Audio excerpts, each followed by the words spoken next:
Hello, my Teaserking family. How is everybody today? I see my mic's working. I'm a happy fella. Sorry, it was my friend's birthday. I had to take her out to lunch and teach her a little stoic stuff as she's a little confused.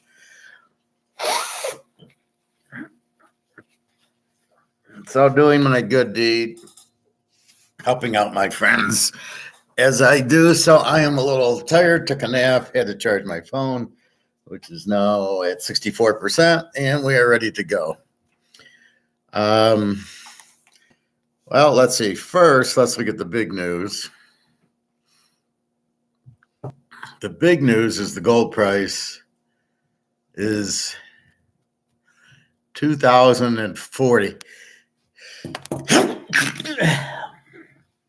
So what, a couple of weeks ago we were at 1910, and now we are up to 2040, and you won't see 2000 anymore. It's gone. Even the 10 o'clock dip didn't happen. Now it's Katie bar the door. Here we go. Silver is now at 25, on its way to 1,000. Hey, Bobby Bo. Yeah, my friend's birthday was yesterday. She's all upset. Her boyfriend's not treating her well. So I had to go and help her out. And I showed her a stoic video, and I said, this is what you need, because she's getting harassed by the boyfriend, and she's not standing up to him, and she doesn't know what to do. So I showed her the stoic video. And let's see if I can, which one did I show her?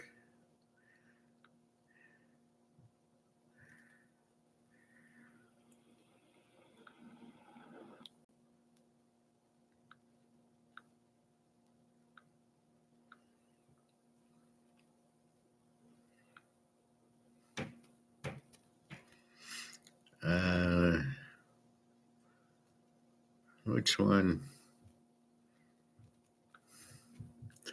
Let's see.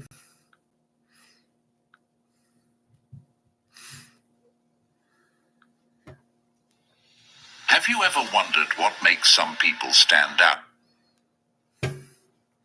This one, 10 stoic ways, 10 stoic keys that make you outsmart everybody else. So I sent her that one, and I said, but there's others. And this is the one she wants. And so I sent her that one, and said, watch it. And he kept calling, and he was like jealous because she was with me. And I says, he's a 3-year-old.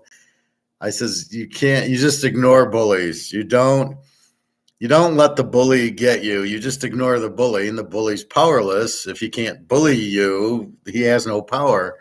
And then he called back. She didn't take the call, and I'm going, there you go. So it's a sad situation, and I'm kind of, just there's nothing I can do. I got Daria and Alina, right? Or Daria and Jenna, and I'm going to go visit them. I can't have her here, and then I'm going to Russia and the Ukraine. A little bit awkward, but we'll see. Anyway, well, some of the playback from yesterday was trailing back from, yeah. No, that's good. I'm glad. You and Luke were hyped up about gold and silver as they were moving up the past few days. Well, as I just showed you, and if you look at the topic,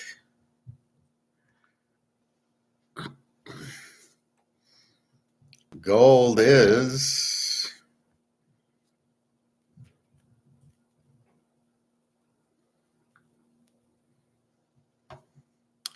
gold's at 2041, up another $25. Silver's 2502, and gold's up to 2040, and you won't see it under 2000 anymore.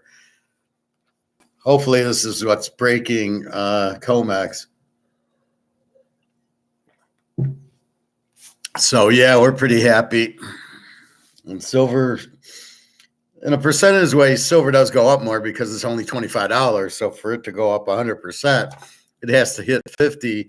For gold to go up 100%, has to hit 4,000, which we know both will happen very soon. January comes, BRICS, but see, the problem these guys are missing is what they're not saying is the dollar collapse. In other words, they keep saying, well, we're in a recession, and the gold price and COMEX, but they're not saying the dollar is zero, and they're not saying that it's all collapsing. They're not saying it. They're too stupid. They don't get it. And I'm talking about Egon, and Egon knows where that's heading, but for sure Mark McGuire is clueless about this. He's not preparing for the dollar going out. He's just saying we're going to have inflation again. No, we're not. It's zero. The inflation hasn't gone away. I think I was showing you that on Egon, and he kept saying, well, the inflation, the guy's saying, well, it's coming back, the German guy that he was speaking to. And it's like, no, it's not gone. You don't print 30, you don't print what, 10, 15 trillion dollars. It hasn't gone anywhere. It's still printed. It's still worthless. The value of the dollar is 1 cent. It didn't go up. It's still 1 cent. But everybody is looking at it with their head up their ass, looking at it from a price standpoint, which is not inflation. The real inflation, as I put in my title, is the printing of the money. And I'm getting tired of having to explain that. I know we get it, but when I start seeing these other videos and they keep saying about prices, they're out of their fucking minds. I just saw Pepsi. I don't drink pop much, but this is for class. This was down to $1.99 at Walmart yesterday. I went to look for shoes for the pool. My shoe ripped, so I had to throw it out, and I now don't want to walk around barefoot around the pool, so I got to find it. So some guy says, oh, I got it at Walmart. I didn't see any. And but I did see the Diet Pepsi and the Diet Coke, the 2 liters at $1.99. Does that mean inflation's gone? No, it means the price hike didn't take. Nobody wanted it. It's too expensive. You can't go from $1.59 to $2.99. Blame it on the inflation. We don't give a fuck. We don't care that your prices went up. But that doesn't mean inflation's when the price of the 2 liter went to $2.99.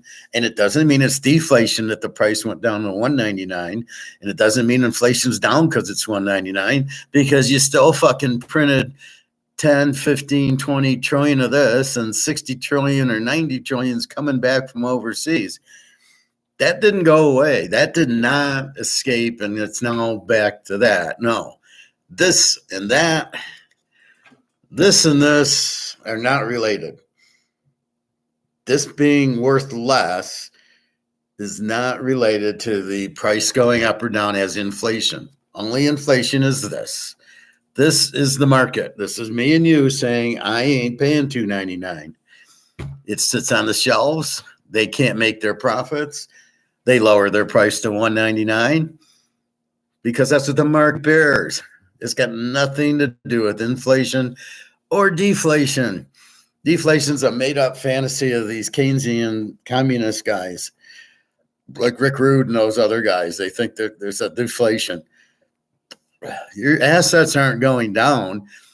The money's going down, but people have less money. There's less, really what it is there's less demand. So let's say, Bobby, your house you bought it for 300 grand, is now worth 600 grand. Okay, but that's in paper money, not in gold. Now it's only people will give you 400,000 for it. Well, it's not like the house really went down in value. There's less people willing to buy your house at that price. There's less of a market. So now you're in a place where there's no market for your house.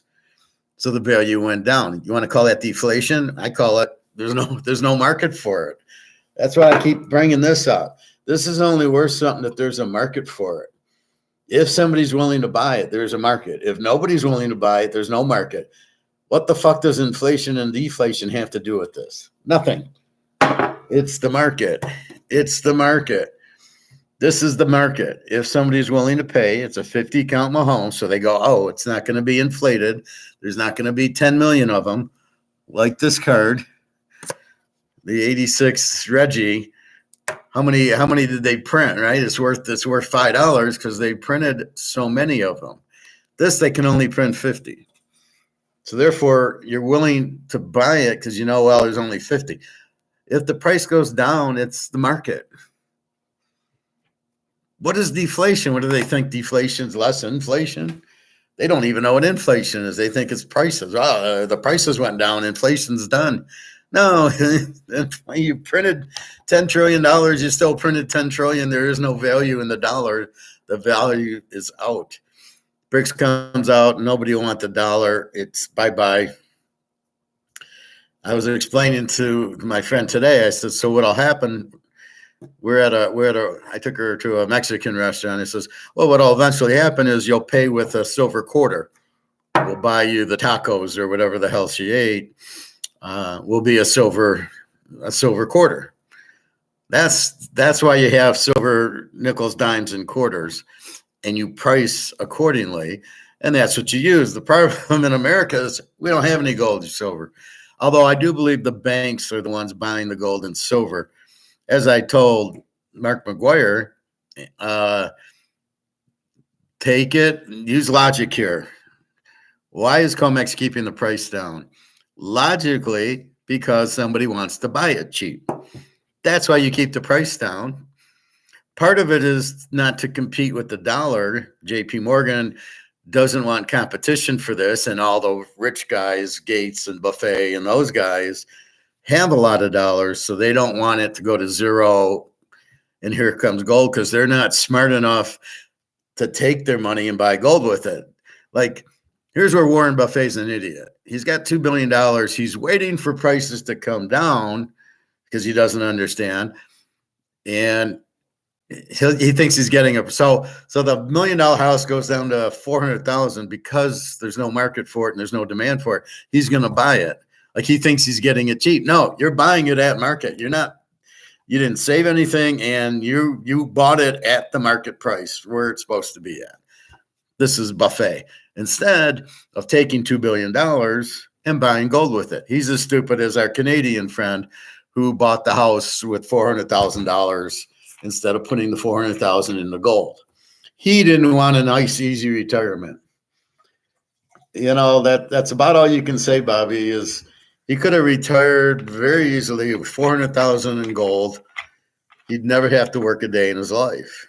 And he could buy a house with 2 ounces of it, wherever the fuck he wanted to.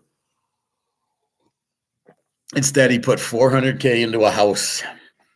And that's going to make him rich. Well, it's priced in Canadian dollars. So when the Canadian dollar goes out, his house is worth zero. He just wasted $400,000. Had he bought the gold with it, he'd never work another day in his life, nor would anybody in his family. But he's smarter than us, so what can you say about it? And we'll never see another comment from him because I basically said, you're a vampire. So in our Stoic conversation we had last week, Bobby, we're talking about the 9 Stoic people, the 9 people to stay away from. And one of them was called a vampire. And a vampire is somebody that talks to you. It's like your family and my family. They talk to you and they drain you. And they talk to you about nothing. And you're listening and you're drained because we just can't. It just there's nothing to it. It's just stupid conversation. Oh, how's the weather? Oh yeah. Oh, look at this. Oh, look at that. It's supposed to snow tomorrow. That's all just draining us. We can't listen to that. We can listen to this. We can't listen to that. And that's what that guy was. And that's what I figured out was all the people that I don't talk anymore. They can still listen. They just can't talk. They're all vampires. They're all people that just talk and talk about nothing. And how's the weather? What's your favorite cookie? And it's like, okay. Don't really have time for that. You can do that, Bobby, but I mean, you don't vampire me. You come up with good comments and good topics that don't drain me. That's the difference. But people that want to just talk to say something, there's nothing there. Only our buddy Grega here can ask us about the weather. Yeah, he's about to be silenced. I'm real close to silencing him. He puts up there, I'm giving a free pick of Ohio State, and he puts up there, oh, I took Michigan. What's the point of that?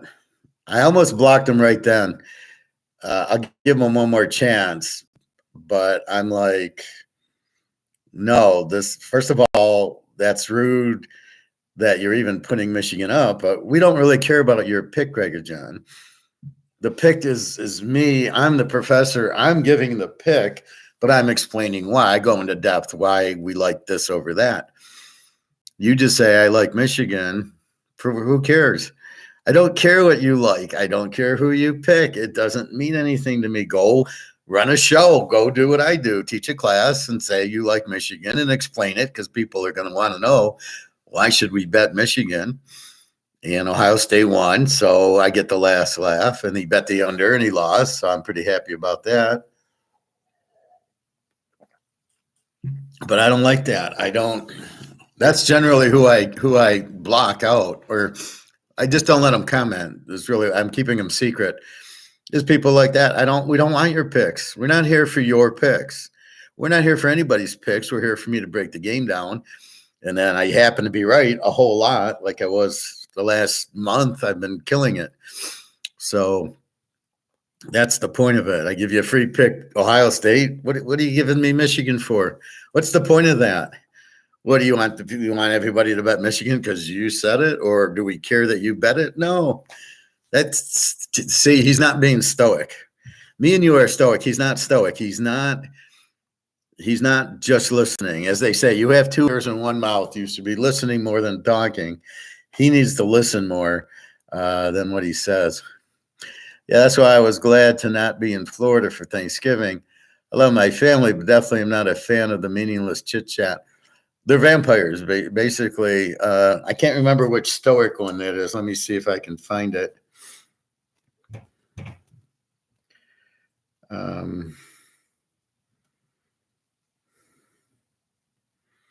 Like here, watch this one. 7 toxic friends you need to be you need to cut out. And that was one of them, was the vampire, the guy who comes up to you and says, oh, hi, oh, it's raining today. And you're like, whatever. But there was where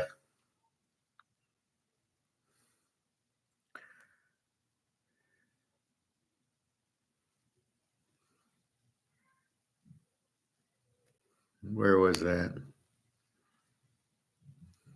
Well, there's 9 type of people you should never trust.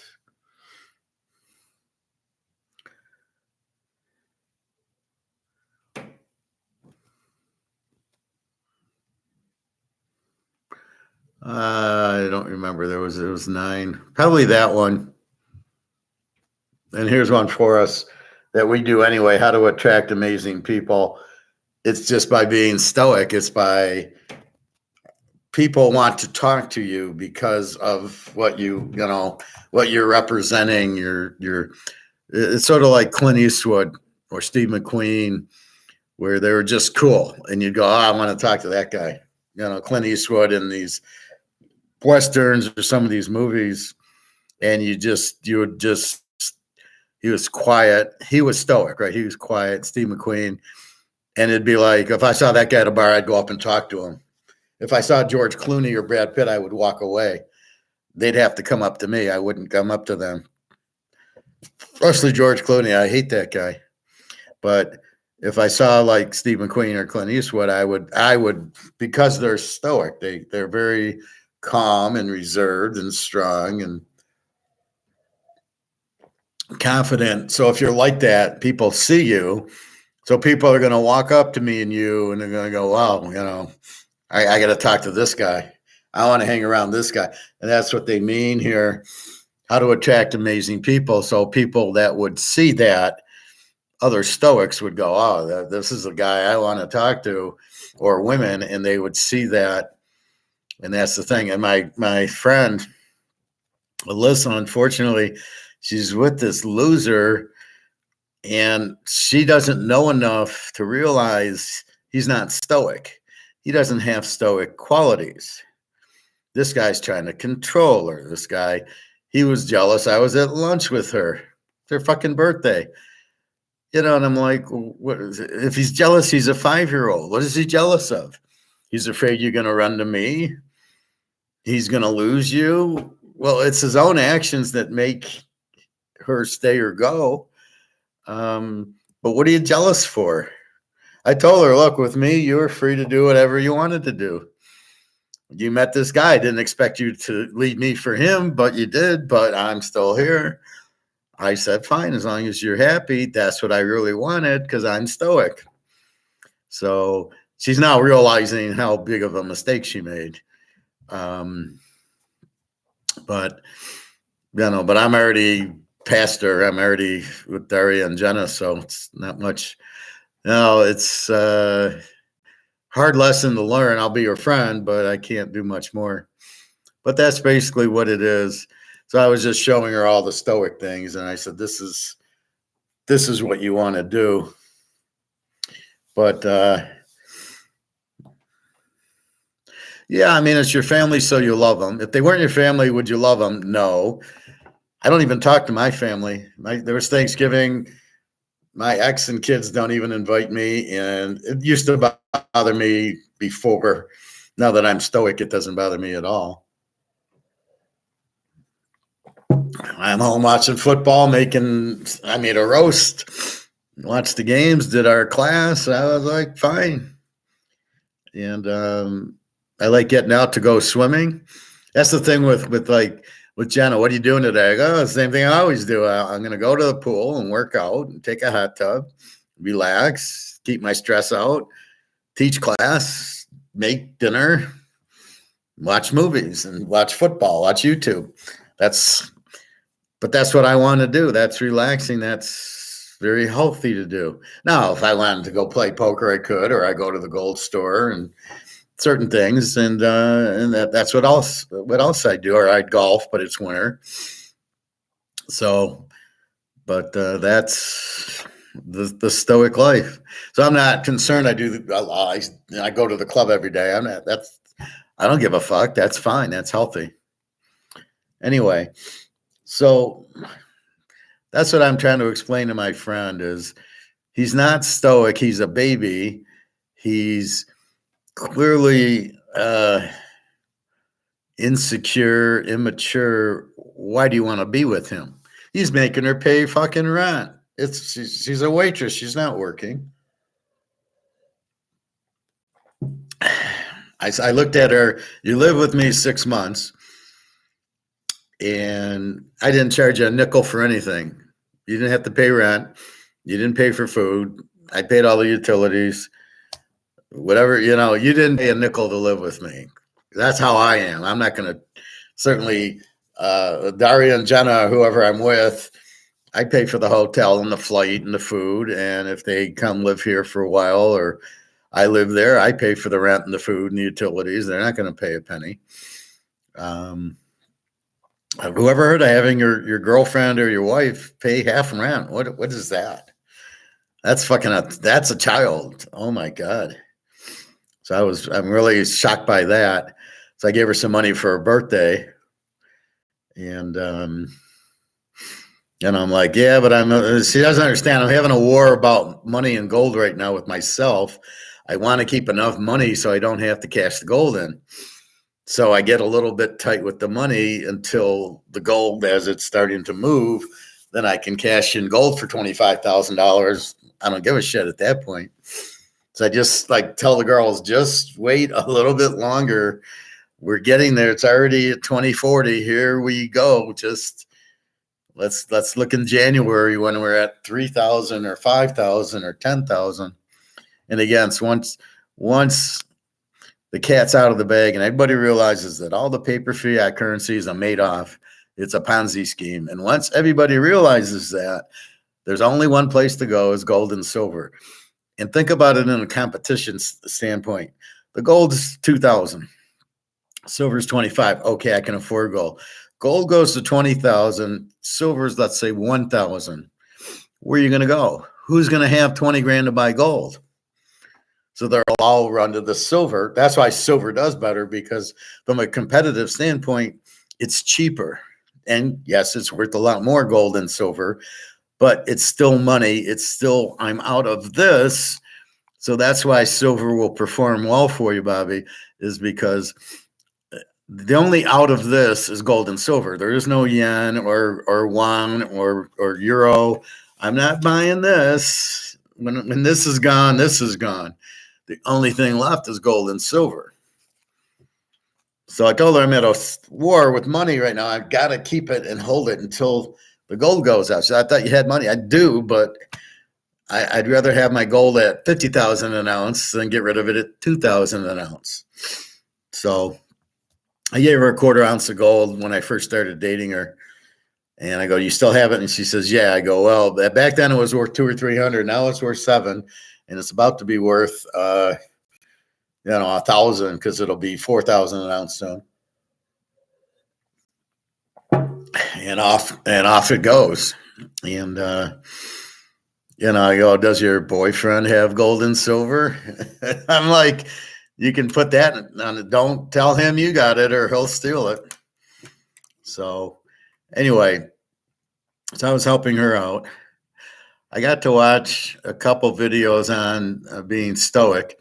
Isn't it good? I mean, most of them are really good. There's a couple that are just, I found newer and I didn't like, but most of them, when they start talking about Marcus Aurelius, any of these, never trust these 9 types of people, 15 types of people Stoic warns us about. Well, I'd rather watch the Stoic, don't trust these than that one.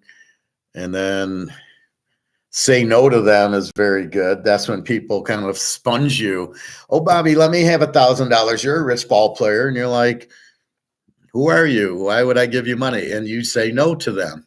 Because once you start saying yes, it's like feeding it's like feeding a tiger or somebody in your neighborhood. You start feeding them, you can't get rid of them.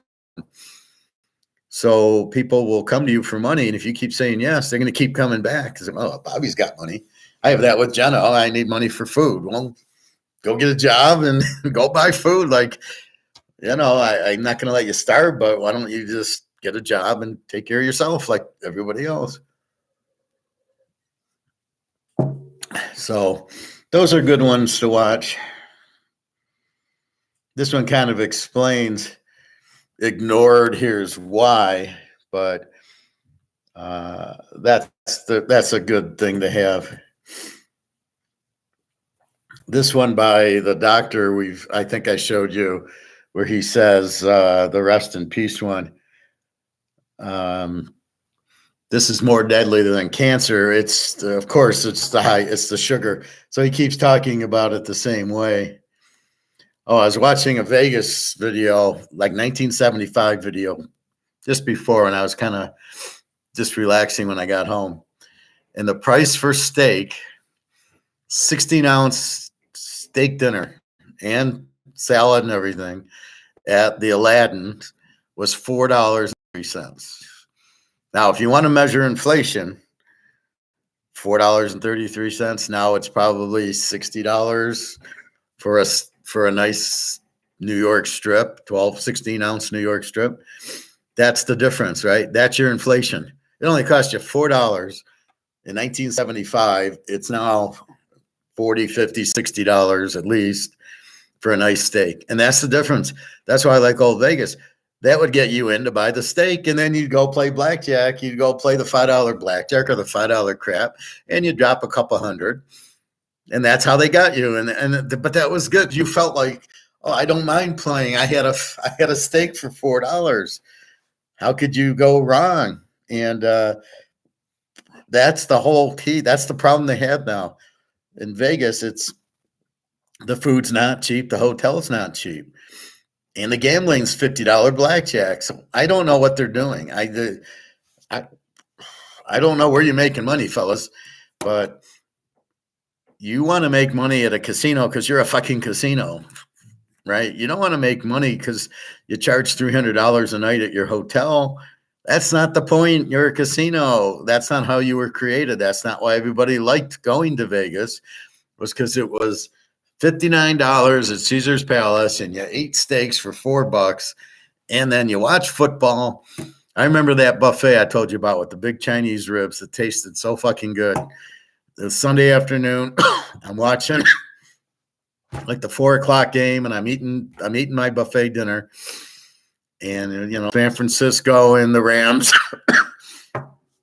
And I'm eating my $9.99 buffet in heaven, eating 15 of these big fucking Chinese spare ribs that tasted like heaven. And that's what they're missing now. That's what we liked, and now you've turned that off.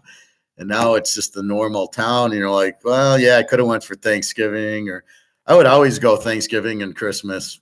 Just, now I'm like, I'll go to Europe for Christmas, I guess. And that's unfortunate. But yeah, you watch these. They have these old ones on YouTube, right? This one here, this one, Luncheon Buffet. What's it say? This is 1970, 1982. Yeah, dinner buffet, $2.95. There you go, 1982.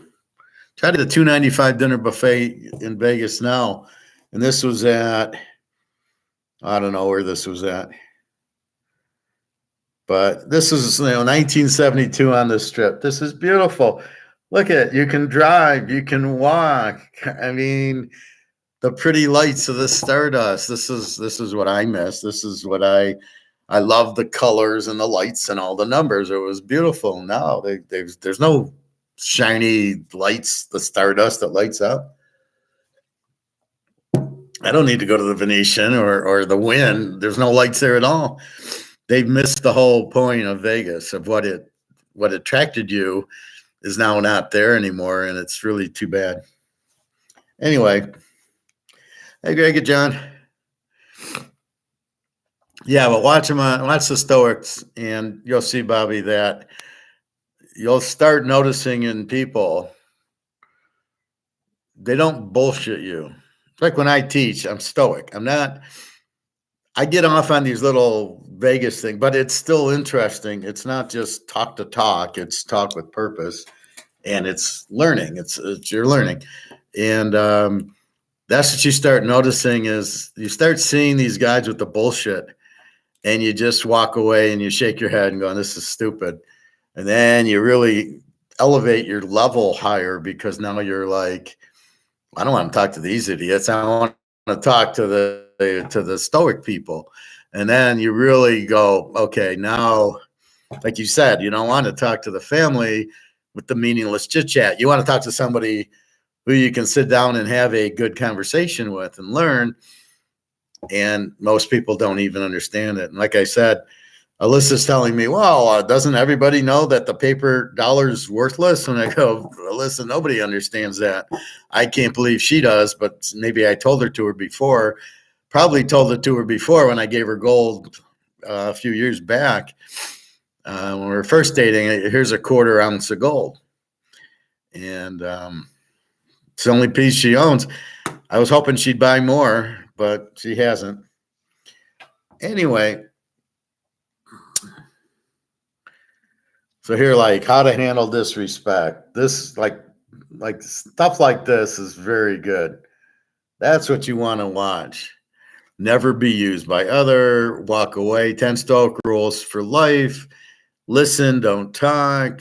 If somebody's bullshitting you or after your money, you just walk away, no matter how pretty she is.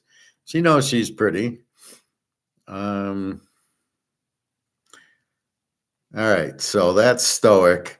And that's what I have the problem with whatchamacallit, Maloney and Rick Rude and Reichert and these guys.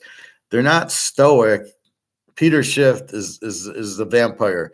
He talks a million miles an hour and doesn't say anything. Neither does Rick Rude, neither does Reichert. They talk, or they'll talk in Chinese riddles. Reichert will talk about deflation, and it's inflation is cost pull or does plus. What the fuck is that? Inflation's printing the money. That's it. That's all it is. I don't care about your little cost push or demand pull. That doesn't matter. It's the fact they printed the money. That's the only thing that matters. But you don't say that at a level that everybody understands it. So you're a vampire. You're talking. Peter Schiff does that all the time. That one guy, Maloney, does that. Starts showing when they start showing charts, they don't have a clue what they're doing. They're trying to get you to see something that they can't explain, or that Andy Troutman or whatever his name is. Same way, they talk and talk and talk. Mark McGuire talks in Chinese riddles. The ring fence casino. What the fuck are you saying, Mark? Just say it. All those people are not stoic. They don't explain what they're talking about. I'm a little bit at Egon where he's saying it's not gold going up, it's the dollar going down. No, it is gold going up because it's been suppressed for 50 years by COMEX. So let's get COMEX out of the way and let gold go up to the real price. That's what we're asking for. And they don't get it. Oh, no, it's the dollar going down. Well, the dollar's down to 99%. Why the fuck is gold not up? Why is Oreo cookies up to $5, but gold not up where Oreo cookies are, right? So that's kind of why I get upset at these stoic people. So I'm learning as I start to understand myself with the INFJ and the stoic. I'm going, okay, eat the avocado, stoic. Now I understand myself a lot better. Before I'd get frustrated because I couldn't. Why is this bothering me? Now I understand why it's bothering me, because these are vampires that are just talking the talk that drains us. All right, so as we can see, gold 2041. Happy days are here. Silver is at 2504. On its way.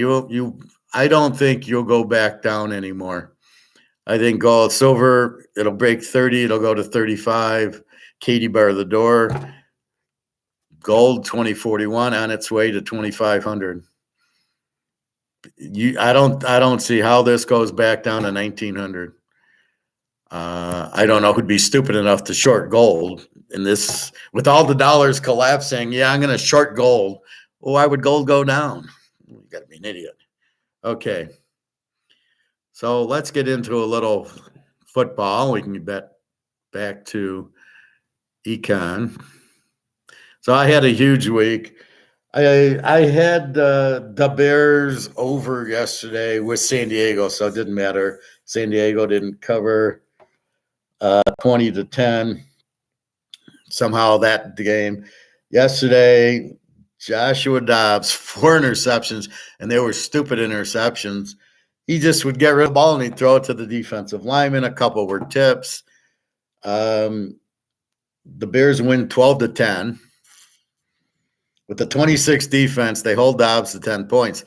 Now here's your point. Well, Dobbs got benched by Arizona, had a few good games with Minnesota, but if you notice, Jefferson says, my hamstring's still bothering me. Now he's out with the hamstring because he doesn't want to play for Dobbs because he knows Dobbs is going to get him hurt. So he's not playing. 12-10 for the Bears. The Bears getting 12 points is about right. All Fields wants to do is run. If you notice near the end of the game, he got sacked and fumbled at the 20. He started crying. He's crying. Is he stoic? Hell no. Do I want him on my team? Hell no. I don't want a quarterback, first of all, that fumbles the ball as much as he does and throws interceptions as much as he does. But more importantly, I don't want a guy who's going to cry. That's just fucking ridiculous. Dobbs is sitting there. He's got his head so far up his ass. Fields wants to run. They're running sweeps with Fields. So I read something today where they're going to maybe trade him to Oakland. Well, what would Oakland want him for?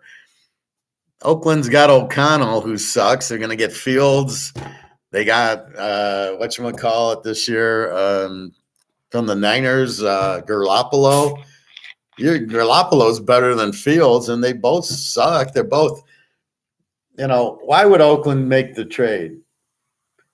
I can see why the Bears are doing it because they want to get Bo Nix or Penix or Caleb because they know they're much better than Fields. So they're trying to like loosen it up. But why would Oakland not want to get Penix or Bo Nix or Fields or not Fields, but why wouldn't they want Bo Nix or Caleb or Penix or the kid from Florida State, not anymore. We'll never play again. Hartman, Van Dyke, Rising, you got to wait one more year. So why would I want that? Even the kid at Arizona is looking like a superstar. You got Gabriel at Oklahoma. I'm not sure about Ewing from Texas. I wouldn't think he's like a fifth rounder, and you still have Jake Hayner on New Orleans who's sitting there watching, and you have Hooker on the Lions who will probably never play. But watch the Lions; they won't pay their guys. They won't. None of them will stay. Right? They'll let their linemen go. They'll let anybody who's good go, like Darius Slay, like the kid from Georgia's on Philadelphia now, lighting it up.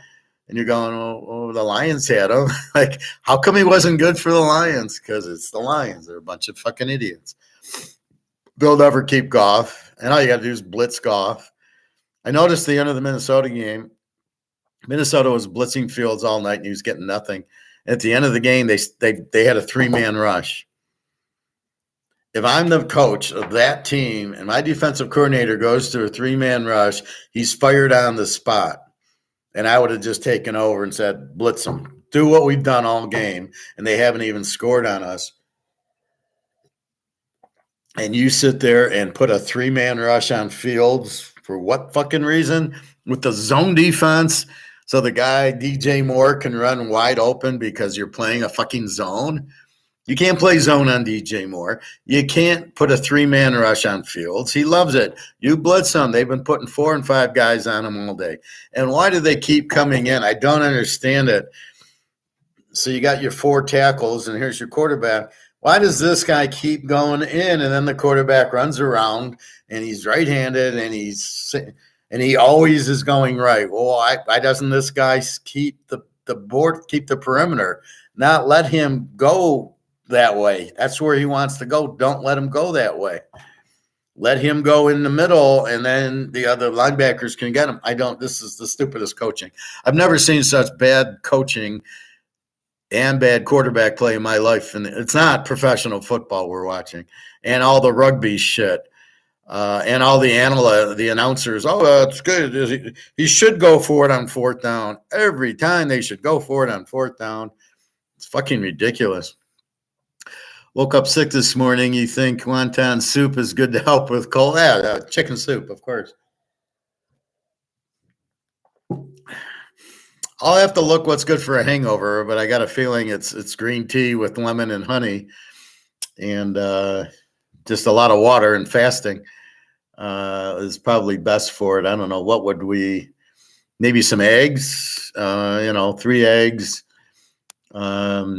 An omelet might be good for the hangover. Something to counteract. You basically have too much sugar in your body. Too fast. Like you're drinking these drinks full of sugar. So you're drinking this much sugar.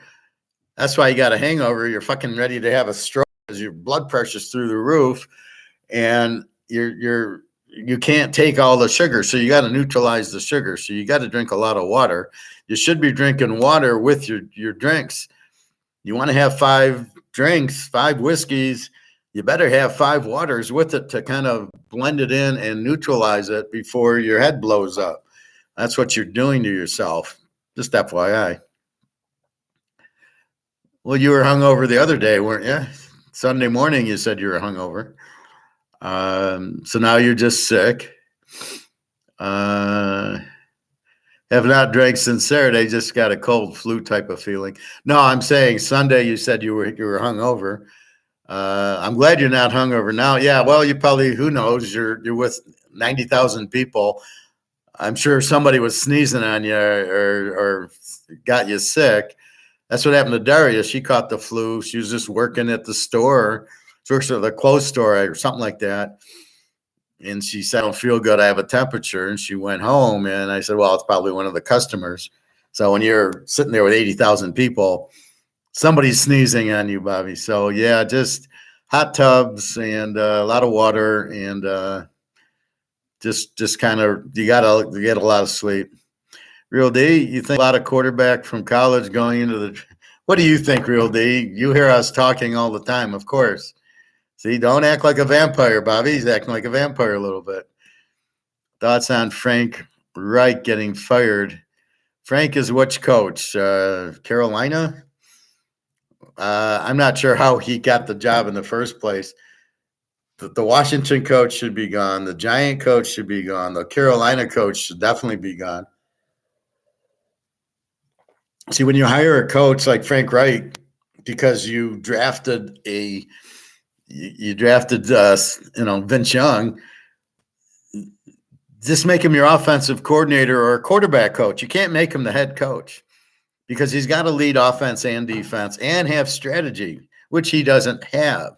So I wouldn't have hired him in the first place. I wouldn't have hired the Lions coach. I wouldn't have hired the Bears coach. All these teams, if I go down the list, Green Bay's coach is an idiot. Washington's for sure. I'm not crazy about Dallas's coach. Frisco's is okay. Coach Pete, you got to love. Miami's coach is a towel boy. He's not a head coach.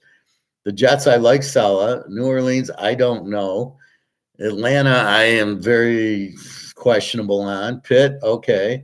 Cincinnati, just get out of the Joe Burrow's way. Unfortunately, he got hurt. Carolina, absolutely. Their coach should go. Tennessee, I like. Tampa should have been gone 3 years ago when he took over. He should never have gotten the coaching gig. Indy's coach seems good. They're not too bad. Belichick should be gone as soon as Brady was gone. Giants coach sucks. Jacksonville coach, I'm not impressed. He's okay. Houston coach, they're doing okay with Stroud. He shouldn't be starting Stroud.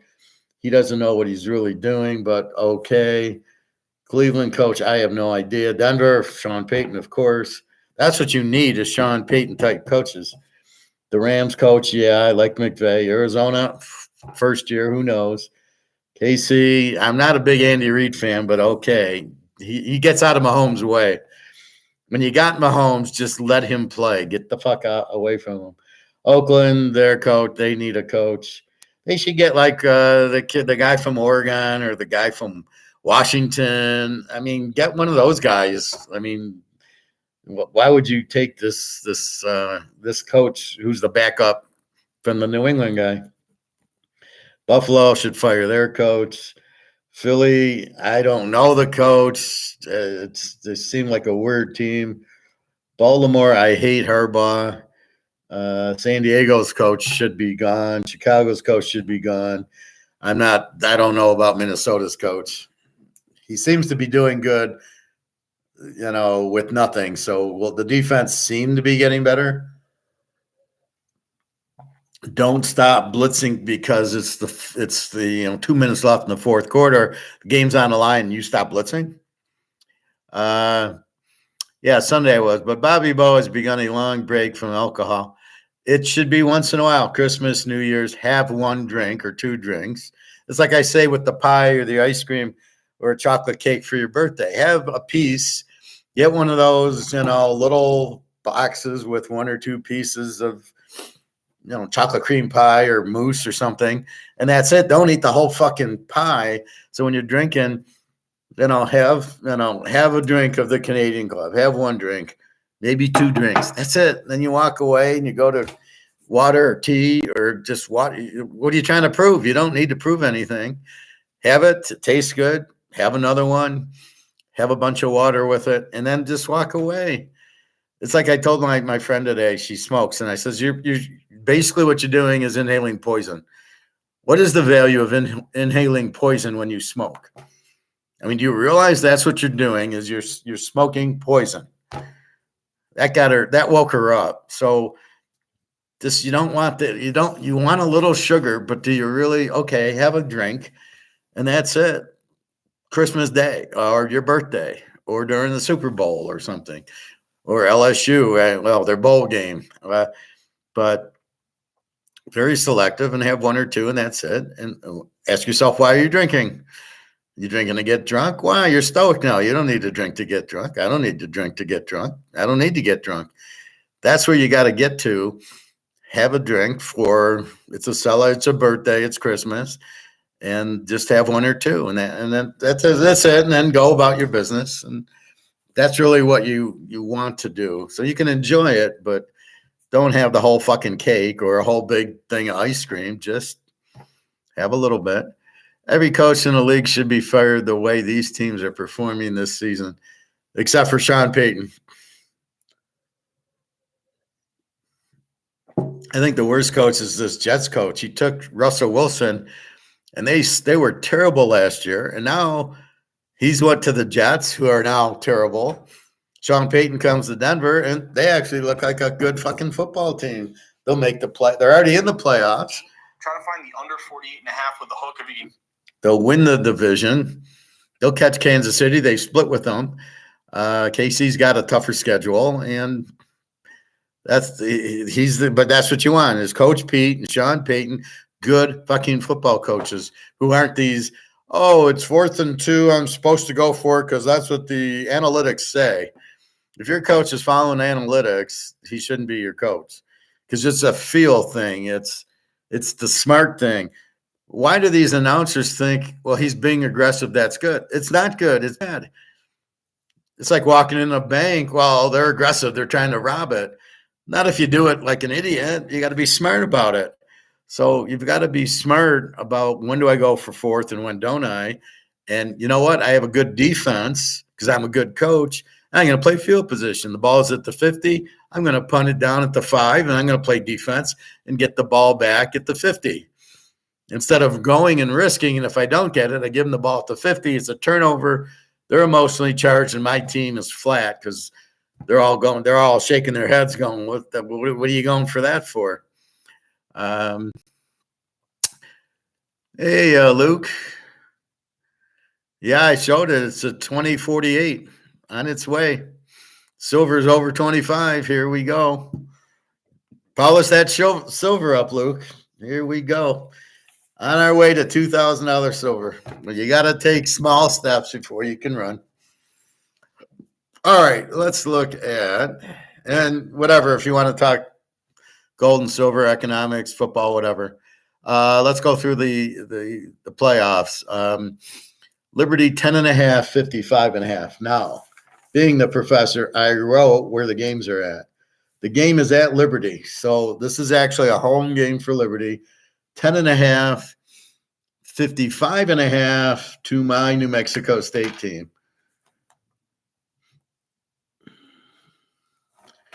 So I'm not quite sure what to do. They're both B teams. New Mexico State gives up 20. Liberty gives up 22. Liberty is more of an explosive. They get 40 points a game. But again, against weak defenses, I don't think they'll blow out New Mexico State, but it is at Liberty. I think it's an over game. Pavia, I believe, is playing. He's been questionable. Game 2, Oregon now 9.5, 66.5 to Washington. And I'm gonna really throw a curveball here. I like the game under because the way Washington's looked against Oregon State and Washington State, and the way Oregon's defense is playing, they ain't gonna get nowhere near 70 points in this game. This game I can see. I don't know how much Washington's gonna do. They couldn't score on Washington State. Now Oregon State was playing in a rainstorm. There was a few other games they didn't do shit in. Their defense just, I'll tell you, the best unit on the field is Oregon's offense and Oregon's defense. And Oregon, I think they win 9.5. It was 8.5. Went up to 9.5. They're trying to kill the teasers. I don't know. I just can't see Oregon losing the game. I think they're much the better team now. It's revenge for them. And the game's in Las Vegas. It is not at Washington, and it's not at Oregon. So it's in Vegas. I don't know why this game's in Vegas. Nobody in the Pac-10 is in Las Vegas, so it's a real strange place for it. But I just think Penix has looked bad. Their defense, they're not going to Oregon. So I think it's really an under. I still think it's an Oregon and an under. I don't see how you can take Washington at 15. Maybe you can. That's pretty high number. I would wait to get back to that 8.5 to go under 3 with Oregon was the play. Oregon with the A team with a 16 defense. Washington's a B team with a 23 defense. When they played, they were like a 12 or 13 defense. So then Washington goes through USC and the higher ranked teams that score more. And all of a sudden, after going through the whole schedule, they're now a 23 defense. See, this kind of gets you to what the team really is. And that's what I was doing by taking out the non-conference and the high school games. I was getting to the real team because you can't just look at the total because they play all these high school games. So I'm getting to the real team. Now we pretty much have it where the high school game won't really skew it because now they played, 12 games. So Oregon's a 16 defense, very dominant. Washington a 23. I can see Oregon getting up, running the ball. Washington not being able to score that easily. It's revenge. And Oregon's just the better team, and the fact the game's in Vegas. So if it was Al Davis, he'd be sending hookers up to the Washington team. He did that in the Kansas City-Oakland game. I think it was 68 or 69. And he set a bunch of hookers up to the Kansas City guys. So they were all spent and couldn't, there was a huge edge for Oakland in that game. So because we're in Vegas, I could see a smart Oregon coach would do that to the Washington players. But because it's neutral like that, it's revenge. Oregon's just playing much better, a much stronger defense. Look at this, a touchdown difference. They're at 16, Washington's at 23, and they basically played the same schedule. And Oregon's just a much better team. All right, Oklahoma State, Texas. Texas 14.5, 55.5, up from, I think it was 12.5, 13.5, now 14.5, and 55.5. We got Oak State an over team, 27 defense. Texas an A team, 17 defense. I looked at the Texas Kansas State game, the Texas Kansas State, Texas Kansas, I think. Texas against Iowa State, Texas against Kansas State, Oklahoma. And I looked at Oklahoma State, Kansas State, Oklahoma, and they beat them all. Oak State did. They had problems with UCF for some reason. Ali Davis is Jim Brown, the best player in college football. He's as tough as Jim. If you ever watch Jim Brown, he's very strong, but you couldn't catch him. So he's very fast and strong, which is very rare. You have these little guys that are like all these moves, but they're very fast, but they're not strong. You just, you blow on them and they fall down. He's not a Barry Sanders type where you can't catch him. He just runs right through you. They just hand the ball up the middle. He breaks the tackle and he's gone, and nobody can catch him. So that's what you got for Oak State. Texas, pretty strong defense. So Oak State with the 27 defense and Texas with the 17 defense. However, Texas gave up 30 points to Kansas State. They gave up the 34 to Oklahoma. So against a really good offense. Now, Bowman is not a very good quarterback, unfortunately. But we have Ali Davis, which they'll probably key on him and make Bowman beat them, which I don't think he can. It's a big number, obviously, 14.5. I like the over in this game because it's 54, it's 48. And I will give you Texas will put up 40, and then Oak State will probably get 20 with Ali Davis. It's the way these games go. They get the emotion. They start scoring. The other team panics. Score. So do I think Oak State has a chance if they get Ali Davis off? He needs to score 4 touchdowns, which he's capable of. Again, they beat Kansas State and Kansas and Oklahoma. So they can definitely beat Texas. I think it's a big number, 14.5, to give to Oak State, to give with this guy. The best player on the field is got Oklahoma State uniform on. So I just think that over's the best play here. Maybe take Oak State in 20.5. It's a big number. I don't want anything to do with Texas minus 8.5. It's too high of a number. If it was 12.5, maybe I go under a touchdown. But are you not watching what Oak State's doing and this running back? I guess you're not, because you can get 20.5. So, but I like the over more than I like the 20.5. But will Texas win? I don't know. I wouldn't be shocked if they lost. Again, they lost to Oklahoma, and this team beat Oklahoma. And where it's been is they beat Alabama, Texas. So everybody, yeah, but what happened in that game? Milrose threw 3 interceptions, including the first play of the game, and Texas took advantage and threw the ball deep on Georgia, and they looked terrible. So that's where Texas is getting the play, is by beating Alabama. However, we watched the Auburn game, and it was like, really?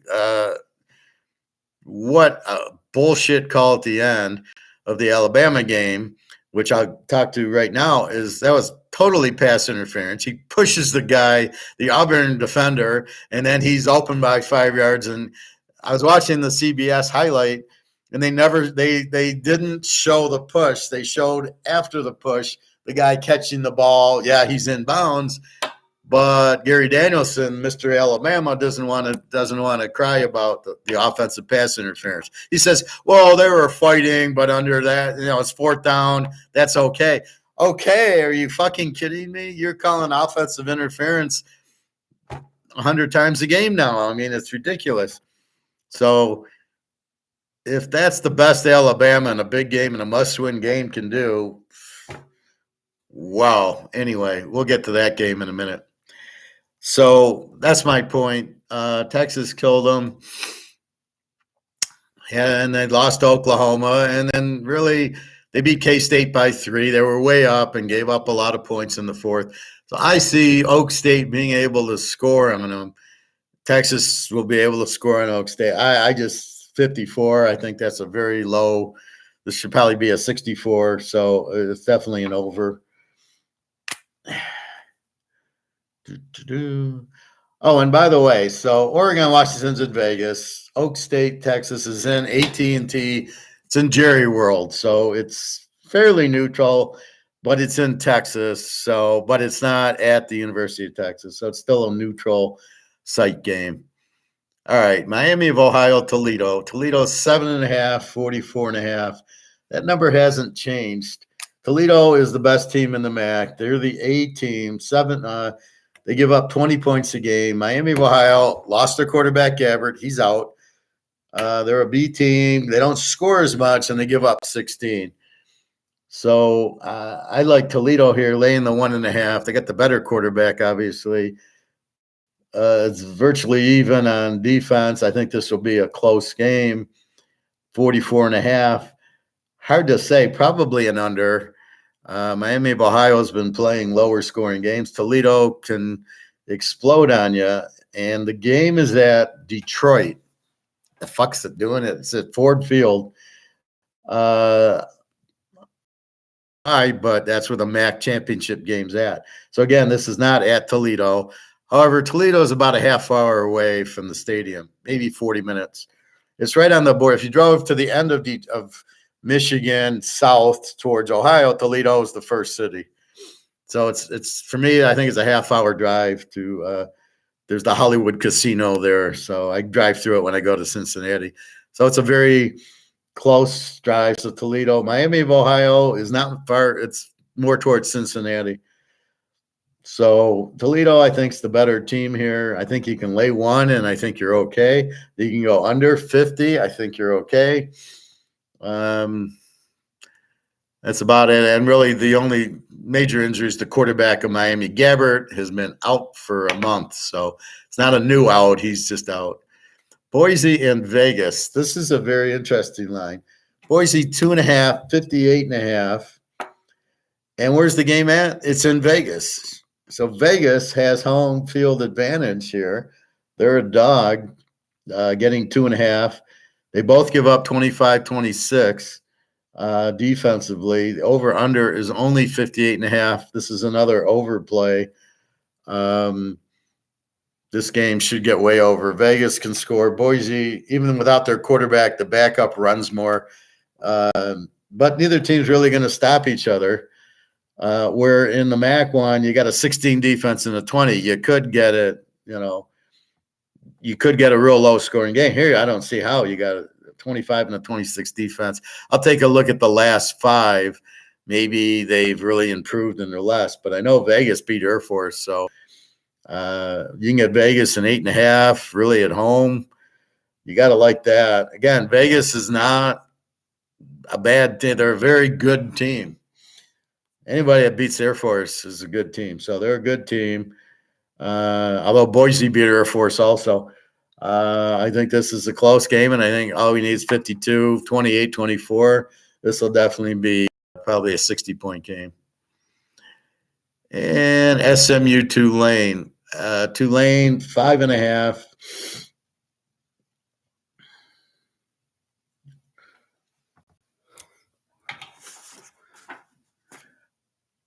Okay, Tulane is 5.5 and 48.5 to SMU.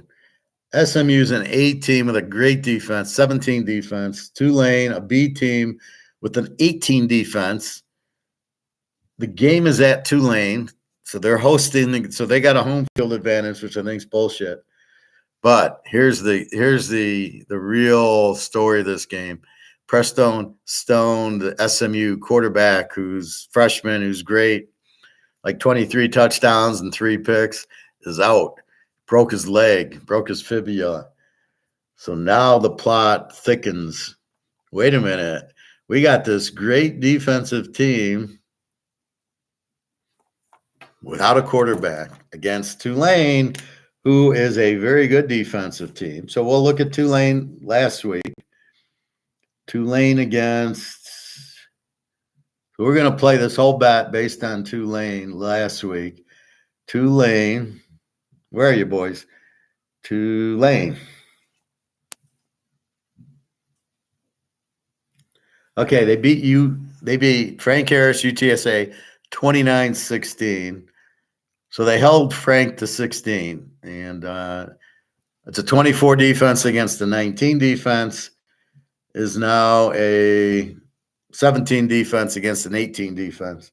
They got 45 last week. This over-under is 48.5. But you don't have the quarterback from SMU, and you got this killer defense. So I look for this to be a very strong defensive battle. I really like under 48.5. That's I think a beautiful play. Tulane, very strong defensive team. And SMU, they're not going to score a lot on SMU. And SMU, without their quarterback, I would have taken SMU in 11.5 till I see Stone's out with the broken leg. I'm going, well, I don't think he's playing. He broke his fibula. He's out. So forget the 11.5. Now you can take Tulane in 1.5, or what should be a 10-7 ball game without their quarterback. What are they going to do? They're not going to trust their backup too much. They're going to run a lot.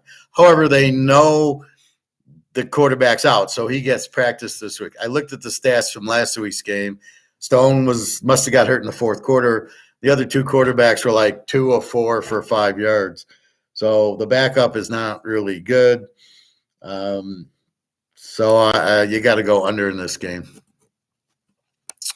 Bobby, yeah, it's like Penix thinks he won the Super Bowl when he won that first Oregon game. Has not been impressed. Well, I think they got flat after it. I agree with you. That Washington-Oregon over, not too bad. I like the under in the game. Is that what you meant? Because you got 66, but you're not scoring on Oregon. Primetime got 6. USC got in the 20s. Washington was a 36-33 game with 69. But we tease it, you got to get 72 or well, over 60. I think Oregon puts up a lot, but the way their defense is playing, you're not scoring on them, right? So you're not getting a big score on Oregon. And I think they've seen Washington, been there, done that. Washington put up 20, okay, rainstorm at Oregon State, but look at last week, 24-21 to Washington State. Arizona beat them 44-6. Oregon killed them the week before and just shut them down. So I think Oregon, it's revenge. I think they're just going to shut down Washington. And they'll win 40-14 or something. I mean, they're not going to fuck around. And their defense just is. I think they're starting to run the Georgia defense, and they're running that running back. I can't think of his name. They're just running him a lot more. And Bo Nix on the big plays. So maybe Washington plays 2 deep zone and not let him hit the big play. I don't see how this game gets to 70. I don't think it'll get this. Maybe it gets 40-20. I mean, but I think Oregon. I think Oregon wins. It's on a neutral field, so Oregon's been there and done that. USC, Washington State, Oregon State, Utah. I think they killed Utah. I think the key to me is they beat Utah like 35-7, and I go, you got 35 on Utah. We know nobody's got a better defense than Utah, but Georgia. That's it. Maybe Iowa, but that's it. And you got 35 on them. That's kind of how I'm looking at it. So wait till I get to the Michigan-Iowa game. So that's kind of how I'm looking at it. So Oregon, Washington won't stop them, but Washington is not scoring. I don't know what's going on with their offense. Maybe they lost offensive linemen. Something's wrong with Penix. They're not scoring. And Oregon's defense just got better and better. And when you look at it, there's like 4 or 5 games the other team didn't get 10 points. Utah, Colorado. How you kept Colorado to 6 points at home, right? Well, this is a neutral site, so it's not at Washington, and it's revenge, and it's for the playoff, which will make Washington. I think they tighten up. It's for the playoff. It's a little bit tighter. I don't think you'll see the let's go for 4th down as much as you saw the first game, because the Oregon coach knows it cost them the game. 3 times you went on 4th down, 3 times you failed. You lost by 3 points. You kick field goals, you win by 3. Plus, if you punt at the end, instead of giving them the ball at midfield, you probably win because they're not going to drive 90 yards on you, but you gave them momentum. And this is what the coaches fail to understand. It's a fumble. You go for 4th and 2 at your own 50-yard line and you don't get it. It's the same thing as a fumble.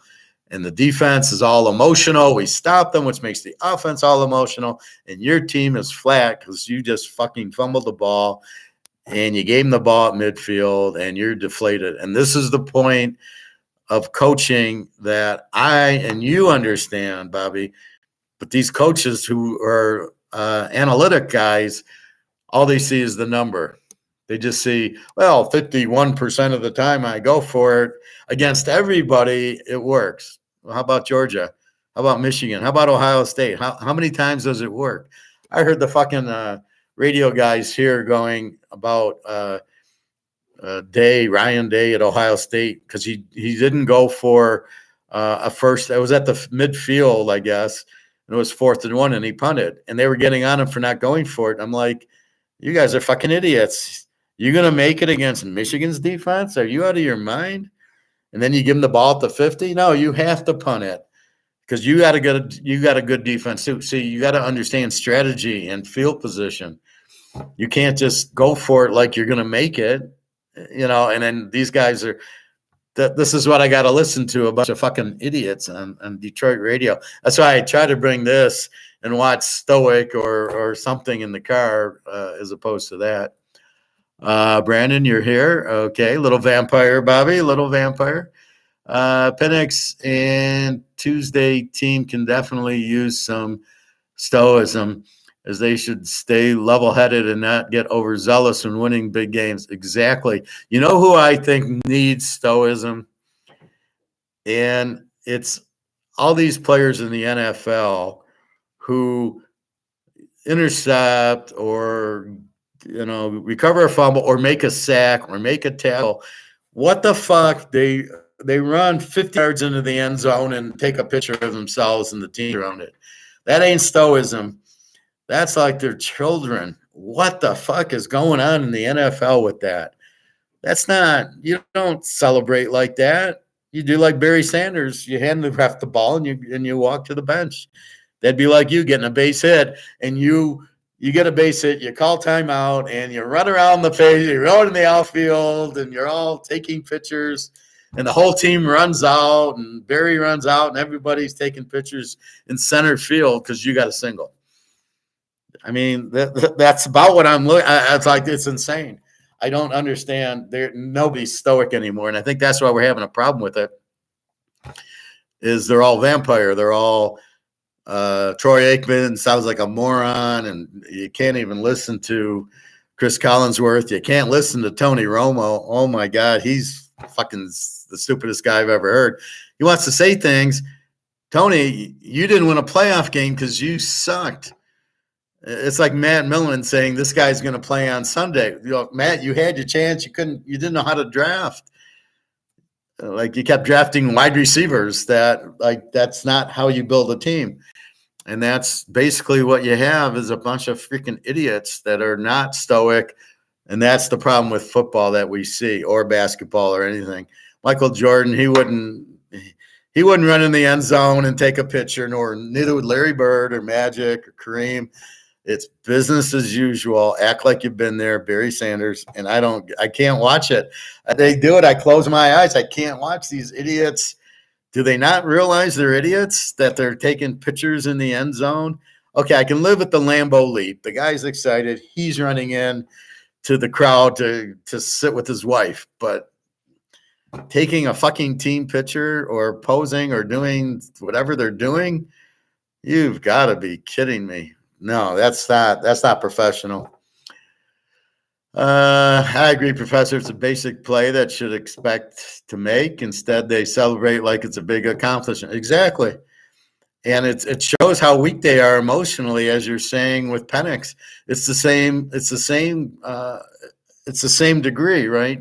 In other words, and I'm so tired of the announcers saying, "Oh, it's an unbelievable play." These are professional athletes. They still think Beckham's catch one-handed was a big deal. And then you see 50 more guys make the one-handed catch. It's like, okay, dudes, we've seen it. They got big hands. The ball comes in. It's obviously not that big a deal because everybody can do it. They're just taught to catch with two hands. And Beckham made a big deal out of it. And you guys are so excited because some guy made a catch. He's not professional. He's supposed to make catches like that. Why is this so surprising to you that they make a great play? They're professionals. I listen to the Tigers. The guy, oh, what an amazing play. And I watched the replay. I was like, I make that play. I make that play. The play I make the best, which looks the best, is if I'm playing that second base and there's a pop-up in the right center, and I Jerry Rice it. So I'm looking over my shoulder like it's football. And here I see the ball, and it's coming down to me, and I'm like this, and I catch the ball. It's a piece of cake. If you played football, you would catch over your shoulder. It's easy. That's how you catch the ball. And they think it's the greatest thing since sliced bread. And I go, well, that was easy. I mean, I could do that 100 times out of 100. Just find the ball and run to the ball like it's football. I don't know. People are so weird. Bobby, they should have Brett Favre comment. He was fun to watch. Oh, exactly. RG3 does a good job commenting college game. I don't think I've heard of him. I don't know which games they're on. And I don't really listen. I'm listening like Michigan, Ohio State. I had to turn the sound. I had to mute it because I can't listen to those two idiots. Mercedes Marvin Harrison. Like, okay, dude, you're the only one that says it. I don't know what it means. Or Maserati Marvin. And I'm like, it sounds like you're a fucking child. And I can't listen to Joe Clack. So I'm basically got the game on mute because I can't listen to these morons on Big Sunday or whatever it is. Okay, so SMU quarterback out. Tulane, a very strong defense. SMU, a very strong defense. We're going under. Georgia, Alabama. Georgia 6.5, up from 5.5, and 54.5. This is where it is. Bye-bye, Alabama. Okay, I watched that Auburn game, and I watch it a lot different than everybody else. I'm watching Auburn run through Alabama's defense like it's Swiss cheese. And you know who runs better than Auburn? Yeah, Georgia. They run the ball down your throat like they ain't no tomorrow. I will say Alabama has, let's go 40. Let's go 41-17 Georgia. I don't see any way that Alabama wins this game. Milrose, he can dance. Georgia's defense faster than you, Milrose. And if you can't stop Georgia's running, good luck, because then they're going to pass all over you. They got Brock Bowers back. McConkey's questionable. I'm sure everybody plays in this game. They don't want to lose. They're not going to lay down like they did a few years ago to get Alabama into the playoff. This is too, no, because if Alabama wins, then does Georgia get in? If they lost to Alabama, you put Alabama in, but Alabama lost to Texas. So Georgia cannot let them in, right, like they did a few years ago. Georgia does not want to lose this game. They got a big winning streak on. Alabama just did not show up against Texas. They didn't show up against Auburn. And if it wasn't for the bullshit offensive pass interference call, they don't have a chance. And the key is the way Auburn ran it down their throat. I mean, they just handed off for 10 yards, 15 yards, and they were winning the whole. They should have won the game very easily. Georgia, you get Georgia mad, forget about it. I got Georgia, like I said, 41-14. We'll make this the free play in the college. So take Georgia even. You got them with Denver +9. Denver's a dog to fucking Houston. I'm living right. I'm getting the right. I have Denver favored by 3, and they're giving me 3 with probably the best team in the league now. So they beat Buffalo, they beat KC. You don't think they're going to win at Houston? Okay, so take Georgia. Alabama's defense just is not going to handle this, and Georgia. Okay, they beat Georgia Tech 30-24, I think. Or 30-21, whatever. Well, okay, what was it? I think it was, here it is. 31-23. They were kind enough to get my 54, so I won my over. Georgia Tech's got a very good offense, probably better than Alabama's, and they got 23, but it was 31-16, and then Georgia Tech scored real late, 31-23. I heard some announcers, they only beat Georgia Tech by 7. They had them by pretty good. But they were not really awake for Georgia Tech like they're going to be for Alabama. This is a big game. They've won 2 titles in a row. They killed LSU last year. No offense, Bobby. And they look forward to killing Alabama. So, yeah, I don't see how they don't score 40 points in this game. I kind of like the under 54. I was thinking going under 60, but after watching that Alabama-Auburn game, I just don't see it. I'm afraid of under 60 because I think Georgia can easily put up 40 points. I mean, this Alabama-Auburn game is 27-24. That's a 51 with Auburn. Okay, Auburn doesn't. They have a good defense and they run the ball down your throat, but Georgia does everything 5 times better. So go Georgia, and it's in Atlanta. It's at the Mercedes Dome, big game, but the matchup. Look out for Milrose. They're going to eat him up, and then they're going to run it down their throats. And we've got Brock Bowers back, so I think that's key. And McConkey, I'm sure, will play. He's got a hurt ankle, but if he can walk, he's playing. And I don't mind the quarterback. I don't mind the play calling. They made one stupid pass in the Georgia Tech game at the goal line.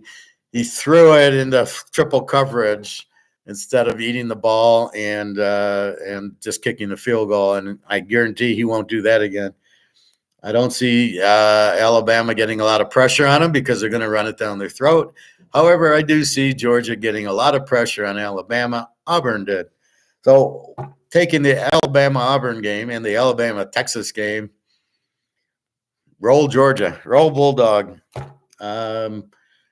Georgia is not a little better than Alabama. They're a lot better. This spread should probably be 14 points. But we get the Alabama discount because everybody's going to bet Alabama anyway. And they're only 6.5. I got Georgia even against Alabama. Really? Okay, thank you. Wow, this is a gold bet, Bobby. So Georgia even.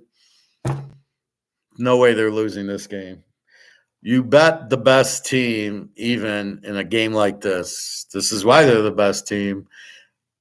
And Alabama really lost to Texas. Could have lost to Ole Miss. They would have lost to LSU. They didn't cheat.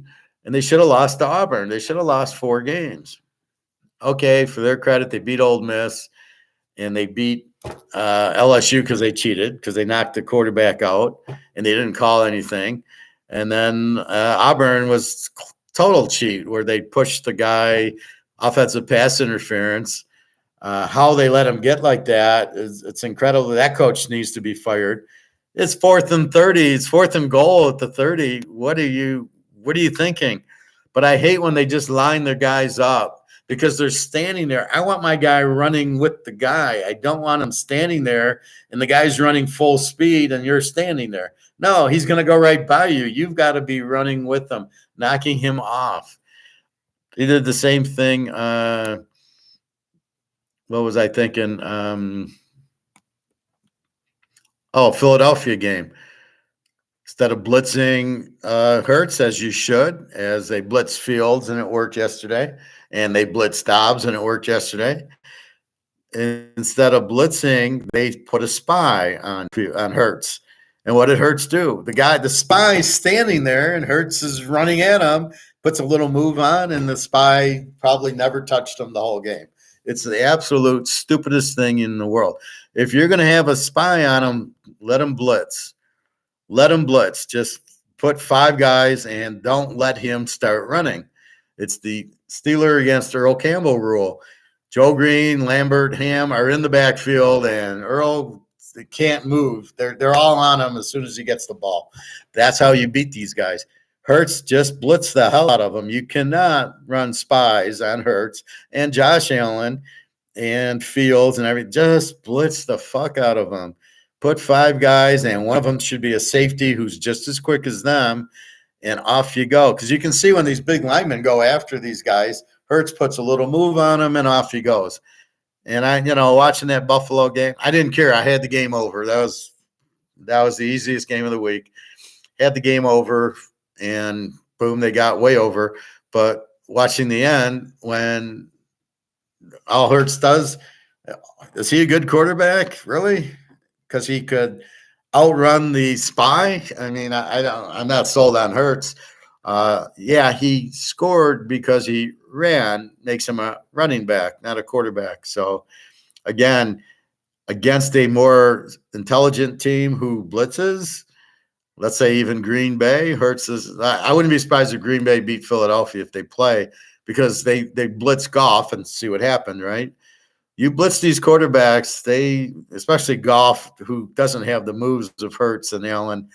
There goes his 3-4 interceptions a game. He's been throwing 2 or 3 interceptions a game because the Bears blitzed them and the Packers blitzed them. So you need to do the same thing against Hurts. You can't worry about him running on you. You get in there before you can run. Blitz the fuckers. I don't know what's so difficult. This is why I say you've got the stupidest defensive coordinators in the world. Even in the Fields game yesterday, what did they do? They put a 3-man rush and played zone, and the guy goes, DJ Moore, 30 yards down the field, breaks in, he's wide open.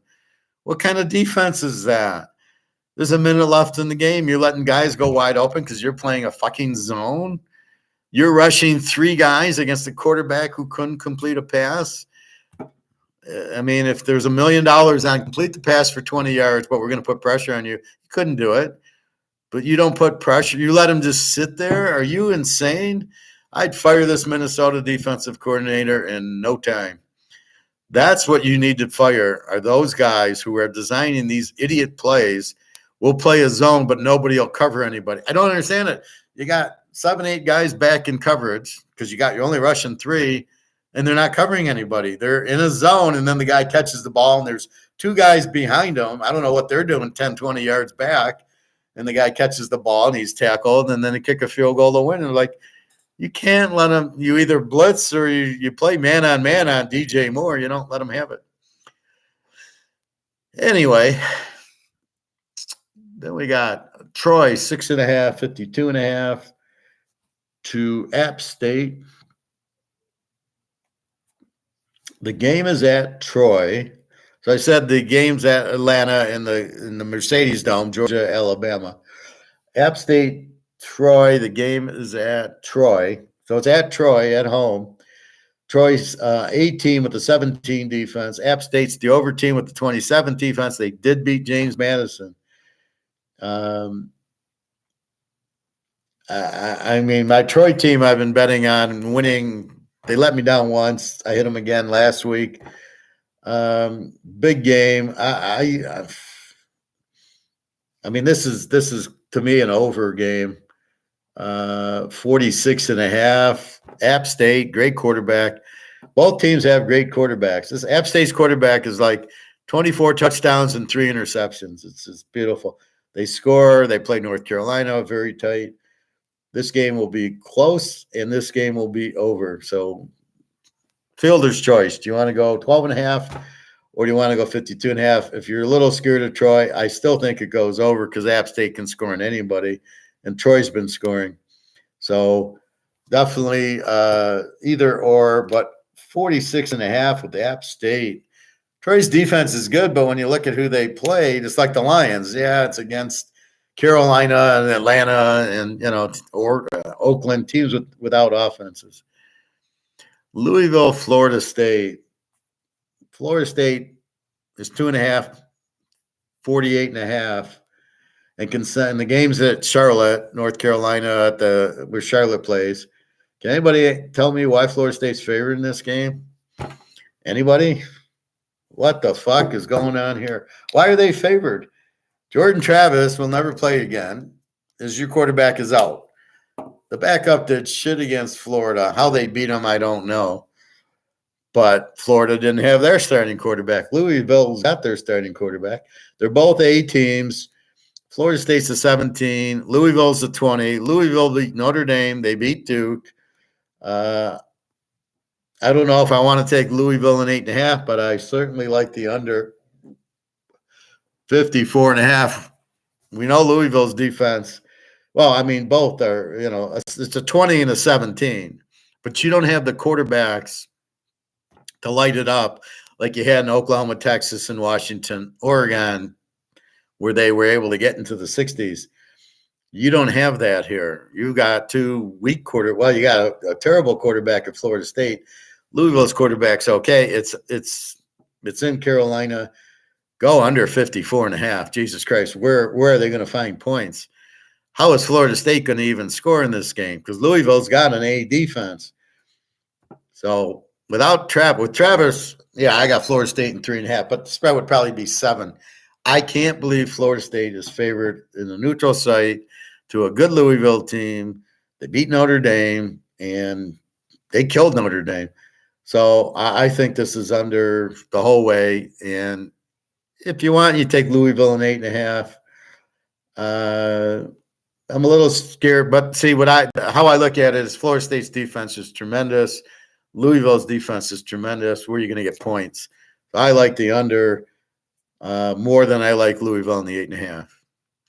And the pièce de résistance, Michigan 23.5, up from 22.5, on its way to 27, 34.5.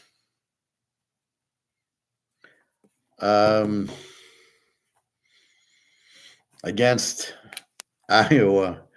Michigan's the A team. Now, here's how I look at it. They put up 25 on Penn State with the quarterback injured, which nobody knew about. I didn't know that McCartney, the Michigan quarterback, was injured. That's why they ran the ball the whole second half. Didn't look that injured against Ohio State. If you did, he took the needle. They put up 30 on Ohio State. Ohio State's got a better defense than Iowa. Ohio State's defense was a 9. They put up 30. Iowa's defense is a 12, basically beating nobody. The one team they played that was any good, Penn State, they lost 31-0. Penn State puts 31 on them. They're an under. They can't score. They McCarthy or the McNamara, the Michigan quarterback's been knocked out. He's out. The backup, they don't even get 200 yards a game, or they get like 200 and some yards a game. They don't score. My score in this game is Michigan 42, Iowa 3-6. Where's Iowa going to score? So not only do I like Michigan in the game, I love the over in the game. Howard, it's Iowa. Yeah, but look who they've been undering. Iowa State. Then they undered. Then they undered Nebraska, and they undered Rutgers, and they undered Minnesota. Hardly any team with a good offense. Michigan put up 30 on Ohio State. Now we get to the fact that Michigan needs to win to get to the playoff. And what did they do last year? Let's take a look at what they did last year.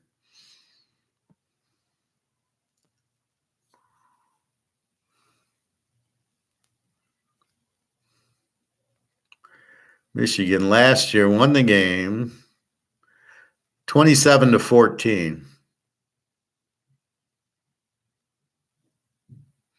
The year before they won it 42-3, both games at Iowa. So 27-14. No, where's the championship game? They don't have it on here. This is 10-1. This is the game at Iowa, but maybe they didn't. Oh, they played Purdue in the championship game, maybe. Anyway, yeah, so I guess they didn't play Iowa. I thought they played Iowa. No, I guess they did play Purdue, and they killed Purdue.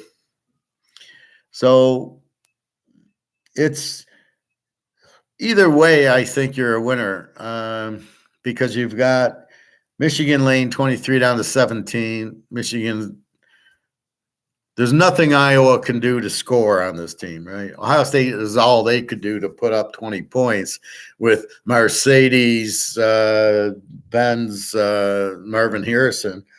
Iowa does not have that. They don't have receivers. They don't have running backs, and they don't have a quarterback against Michigan's defense. Michigan will turn it up because this is a must-win. Let's get in the playoffs to get revenge on, well, they can't revenge TCU, but they can maybe lose again to Georgia if it's so be it. I just don't. Iowa might get a 3. They might get a turnover. Michigan's going to run it down their throat and score. I think you can go either way. Like I said, let's say Michigan. Let's go 41-3. So they cover the over, which is 28 by a mile, and they cover the 17. So let's say Michigan wins 24-0. They don't go the over. They don't get to 28. I'd be shocked because it becomes emotional in this game. Every one of these games, that's why I like the over in like the Texas game and the not in the Oregon game, but the Texas game and the Boise game, the Troy App State game. I like the over because it becomes emotional, and then they keep scoring, right? And then they start panicking and throwing interceptions. You're not going to see that in Oregon, Washington. You're not going to see that in the SMU Tulane game because they just can't. Georgia, Alabama, I'm not sure what that score. That score could get over 60. Or no, yeah. So if I go under 60, it could get it because this new team, Georgia's scoring. They're very strong scoring. Alabama with Milrose, but looks like you can run down Alabama's throat like Auburn did. So what's the game going to be? But I don't think that Alabama can handle Georgia, I think Georgia wins the game. So fuck the over-under. I play the over-under more when I don't know. Like Troy, Tulane, SMU. SMU could beat them, but without their quarterback, I doubt it. I think Tulane wins. They're laying 5.5, but I'm sure it's a low-scoring game because you've got two very strong defenses. So can SMU beat them? There's no way without quarterback. So how are they going to score? And Tulane, they played Frank Harris tough, and they got a very good defense. So I could see Tulane winning, but I don't see it getting too out of hand.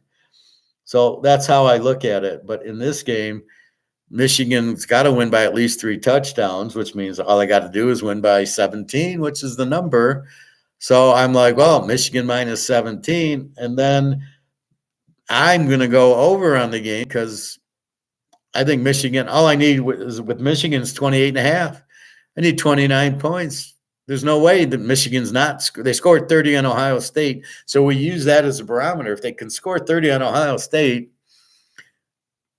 that's 40 on Iowa. Now, Iowa's biggest loss for the one team they played, Penn State, 31-0 at Penn State. So they gave up 31. And I don't see how they're going to stop Michigan from scoring. All we need is 28 here. This over-under should be 45, not 34. They don't know what they're doing here. They're looking at Iowa, but they're not looking at Michigan. And Michigan's defense probably will shut them out, or let's give them a field. Let's give them maybe 7 points. Michigan's going to be in the 30s. All I need is 28. This is a joke. So Michigan over is good, but Michigan minus 16 is just as good because they're going to get emotional and score and score and score, and a pick six, and they'll strip sack the quarterback, or they'll run something back. Iowa maybe gets a punt return. I mean, that's how they're going to score, is a punt return or a pick six. But Michigan is going to score early and often. They're not going to be able to stop the running attack because Ohio State couldn't stop it. So if they gave up 30 to Ohio State, and I like this Michigan offense, now that they finally played a real team. Excuse me. So now we finally, after 12 weeks, 13 weeks, we finally see the Michigan team. They beat Penn State 24-15, 24-17. They beat Maryland by 4, but they scored 30 on them. And then they beat 30-23. No, they won by 6. 30-24 over Ohio State. So it shows their offense. They scored 30. Ohio State got 24. They weren't going to shut out Ohio State. And then Maryland, but Iowa does not have an offense. So there's no way Michigan's under 35 in the game because they'll keep scoring, right? Then finally, when they're up like 35-0 is when they start shutting it down. But again, this is to get in the playoff. They can't afford a loss. They're in a loss. They're not in the playoffs. So they cannot lose. So when they start scoring, they're going to keep scoring. It's going to be an emotional thing. This won't be a 10-7 game. And as we see, you can't really stop Michigan. Ohio State couldn't. So with that said, this is a Michigan and a over bet. It's actually an over bet. You could maybe go under 40, but the odds on Michigan scoring 30 points are probably 98%. And that maybe Iowa gets a lucky 7 here, a punt return or something that is a fluke or kickoff return where they score. So let's give Iowa 7, Michigan in the 30s. So I'm going over 28. It's too low. But this time I got Michigan, not Illinois, not Nebraska, not Maryland. This is a real offense. And to get into the playoffs now, they're undefeated. So all you got to do is win. So this is all Michigan here. Bobby Bow, getting pain on my left side by rib area. That wonton soup screwed me off. Well, you got to watch the Chinese. They're going after us. They got all the gold. Maybe there's some gold in it. It'll pass. Just drink some water and pee it out. Brandon Schutz is the little vampire. and Greg John's the big vampire, and the other vampire, the Canadian, we got rid of. We shoot all the vampires. But that's what I don't like is when I lose concentration by a question that has nothing to do with what we're talking about. That's the problem. Like, just bring me up something on Michigan, I'd listen. I don't want to hear you pick on the game. That doesn't. What does that do? Who are you? Are you the picker, or am I the picker? So you're stepping on my toes a little bit. I don't care about Bobby asking, I like LSU. That's fine. That's fun. I don't mind that. But I don't care that whatchamacallit liked Michigan last week. That to me was insulting because my free pick and my lock was Ohio State, and it won. So you're taking my viewers to bet Michigan maybe, and they lose, and Ohio State wins, which is the free play. The point of the free play is to help you make money, not for you to come back and say, I took Michigan. What's the point of that? That's not the point of the whole class. I'm teaching you how to pick, and then I'm giving you a free pick. That's what you should be betting on. So not only that, but you insult me by betting on Michigan when I'm giving you Ohio State. And Ohio State wins. You got lucky because Ohio State was driving at the end. They win the game, you lose. So anyway, that's how a Stoic looks at it. But you keep your calm. I keep saying that in the pool and the hot tub. Stoic. And there's people sitting on the side of the hot tub. Not in the tub, but on the side of it. But you couldn't really go. I always go to my favorite spot where the jet's nice, and and there's nobody to my right. There's the wall, and then and I always go there, and the jet hits the back where it hurts, and I can do my twists and my turns and everything else. And these two women are sitting there for like an hour on the side, but you can't really, if I get in and sit, they're like right on my neck. So I had to sit in a different spot. And I had to say to myself, be stoic. Don't bitch at them. Don't yell at them for sitting there and taking, because the hot tub is to sit in the hot tub and relax and get the fuck out. So you're there 10 minutes, 15 minutes. You get out, you go on the slide, you go in the lap pool, come back. I do it twice. Once when my back's really hurting. So I'll do it, but I'm in it 5-10 minutes, do my shit, come back in 5-10 minutes. But I don't sit at the side for an hour. It's not a chair. It's a hot tub. That's what you should be doing. Anyway. Well, so you're asking, is he a little vampire? Well, I don't know. He's not really over talking. I am here. How? Okay, I don't know who he is. Maybe he's in under a different name. I don't know, but he doesn't really interfere. He just says he's here. So, okay. See, I don't mind like the real deal. You think a lot of the quarterbacks from college going into the draft. Absolutely. 10 of them at least. Thoughts on Frank Reich? Okay, those are good parts of the class that are good. That's good questions. I like that because that's why I do it live. I want the questions, but I want questions that are going with it. As we're talking about gold and silver and economics and all that, that's then ask those questions. That's what I want to answer to explain inflation. It's the money being printed. So is there questions on that? That's what I want answered as the teacher going, do you not understand it? But if you start going, do I live in a house or an apartment? What does that have to do? That's just a stupid comment. That's interfering. It's losing my concentration by even reading the stupidity of it. So that's why that guy's kicked off. And then he's disrespectful by saying, well, I can't trust anybody. If you live in an apartment, you're obviously stupid. Oh, okay. Yeah, you're right. How much gold did that guy buy? Anyway, so that's our college.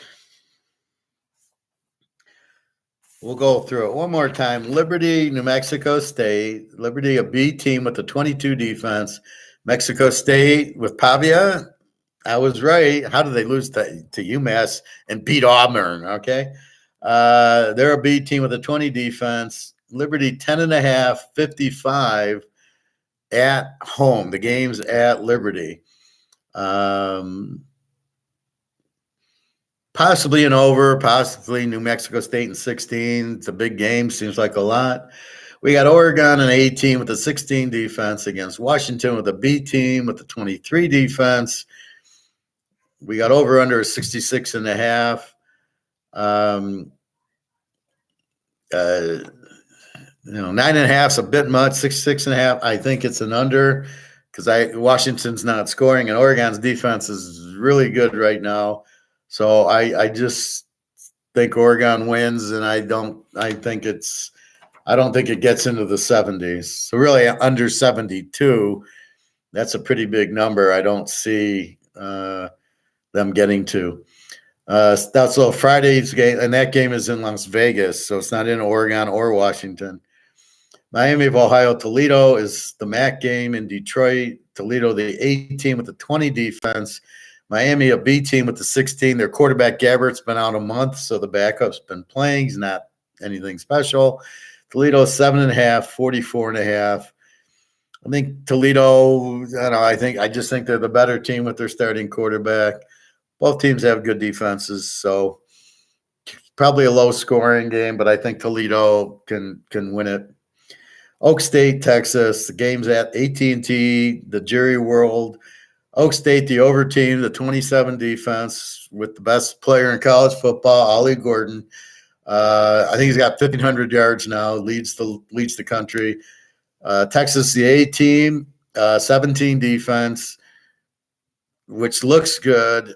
Over under 55.5. However, keep in mind, they beat Alabama and then lost to Oklahoma, giving up 34. Barely beat Kansas State, giving up 30-something. I think this is an over game. I think 14.5 is just a little too much to give because Oak State, good coach Gundy, good quarterback Bowman, not great, not like Bo Nix, but he's okay, but he throws too many picks. So you got to be careful. So hopefully they'll run Gordon a lot and he scores touchdowns. So just think of Jim Brown. Boise and UNLV, both over teams, 25 defense, 26 defense. Boise, 2.5, 58.5. The game's in Vegas. Definitely like the over in this game, and I like Vegas in this game. Georgia, Alabama, both A teams, as we know. The game's in Atlanta in the Mercedes Dome. Georgia favored by 6.5, 54.5. I like Georgia. That's your free pick. I think they can, watching Auburn run it down their throat, I think Georgia can run it down their throat a lot better, a lot more offense, and a lot better defense than Auburn. So look for Georgia to just pound it away. And Kirby Smart knows how to beat them. He's now beaten them a couple times now. And again, I like the game under, but it's hard. The way Georgia's scoring, the way Alabama's defense looks, I think Georgia, this game might go over 60, so I'm a little worried about it. SMU, Tulane, the game's in Tulane. SMU's the A team. The quarterback broke his leg. He's out. Tulane, B team. You got 2-17 defenses. I like the under in the game, 48.5, under 54. SMU, the very strong defense, and now without their quarterback, where they're going to get their points from, much like the Florida State game. They don't have their quarterback, where they're going to score. App State, Troy, the A team, App State, the over team. App State's excellent team. 27 defense against the 17 defense of Troy. Troy 6.5, 52.5 at Troy. The game's a home game for Troy. I like the game over. I'm kind of Troy plays them tough. App State, I think, in 12.5 is probably really good also. Florida State and Louisville, the game's in Charlotte, North Carolina. Both A teams, both strong defenses. No Travis. this game's an under game. It's 48.5, under 54.5. Where are they going to get the points? And both, there's like a 17 defense and a 20 defense. They just played Florida 25-18. It was like a 43 against Florida. Now, both teams had both starting quarterbacks are out, had the game under that one. And I think the same thing here. Only Louisville's got a much better defense than Florida. Florida's defense was a 28 defense and scores 24-15. A 28 defense. Both quarterbacks are out. So you got 39 points. I don't see them getting that. With Louisville's got a much stronger defense, beat Notre Dame. Wouldn't be surprised if Louisville won, but I would a little. I think Florida State's defense comes to play. You're not going to get 20, nobody's going to get to 20 in this game. And then last, Michigan, Iowa, in Indianapolis. Michigan's the A team with a 10 defense, putting up 30 on Ohio State. We finally meet the real Michigan team. Iowa, the under team, not able to score. I don't think they scored 10 a game. They give 12, but Ohio State only, their defense was 9. So it's not like Michigan hasn't, they just play offensive teams. They did a number on Penn State with their low defense, and Ohio State 10. They still scored 30. I think McCartney got hurt in the Penn State game, but it looked okay last week. I don't know his injury. He's not listed on the injured list. Shame on them. So I think Michigan, unless he's re-injured, this game, I like Michigan minus the 17. And I like the game over 28 because I think Michigan, as they get rolling, gets into they'll probably get into the 40s in this game. You got 30 on Ohio State. I don't think you're going to have a problem getting in the 30s. But as the emotion and I got to win in this game, and then Iowa realizes the playoff game, starts throwing pick sixes. That's really, once that starts happening, because Iowa can't keep playing run, punt. They got we're down 14-0. We got to start throwing. And I think it goes over the 28 without, it'll be in the 20s by halftime.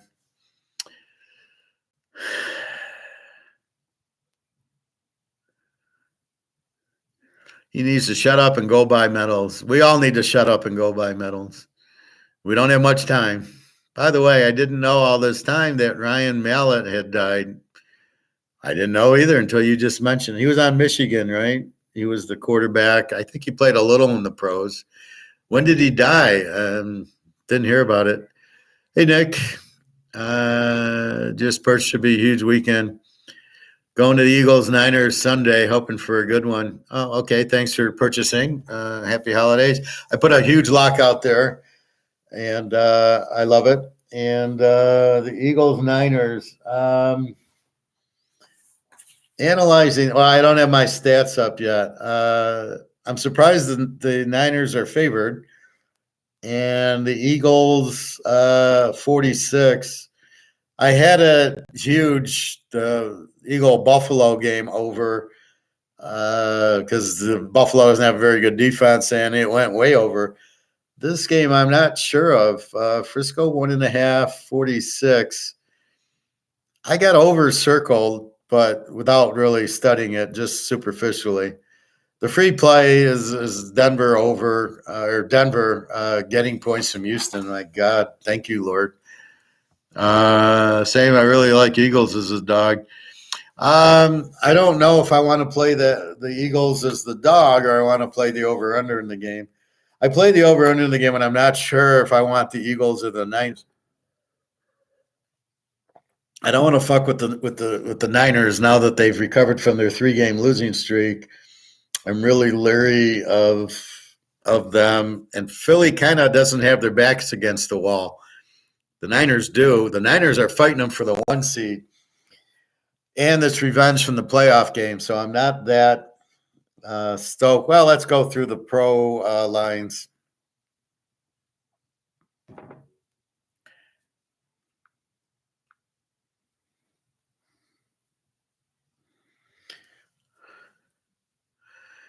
All right, we start with, Dallas is up.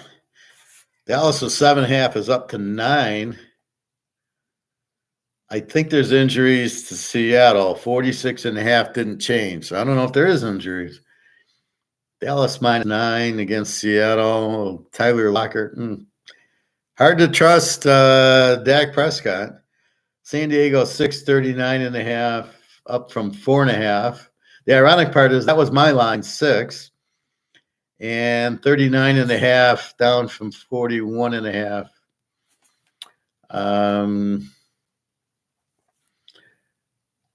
As bad as San Diego is, how can they lose to New England? I mean, I don't think New England could beat like Purdue or anything like that.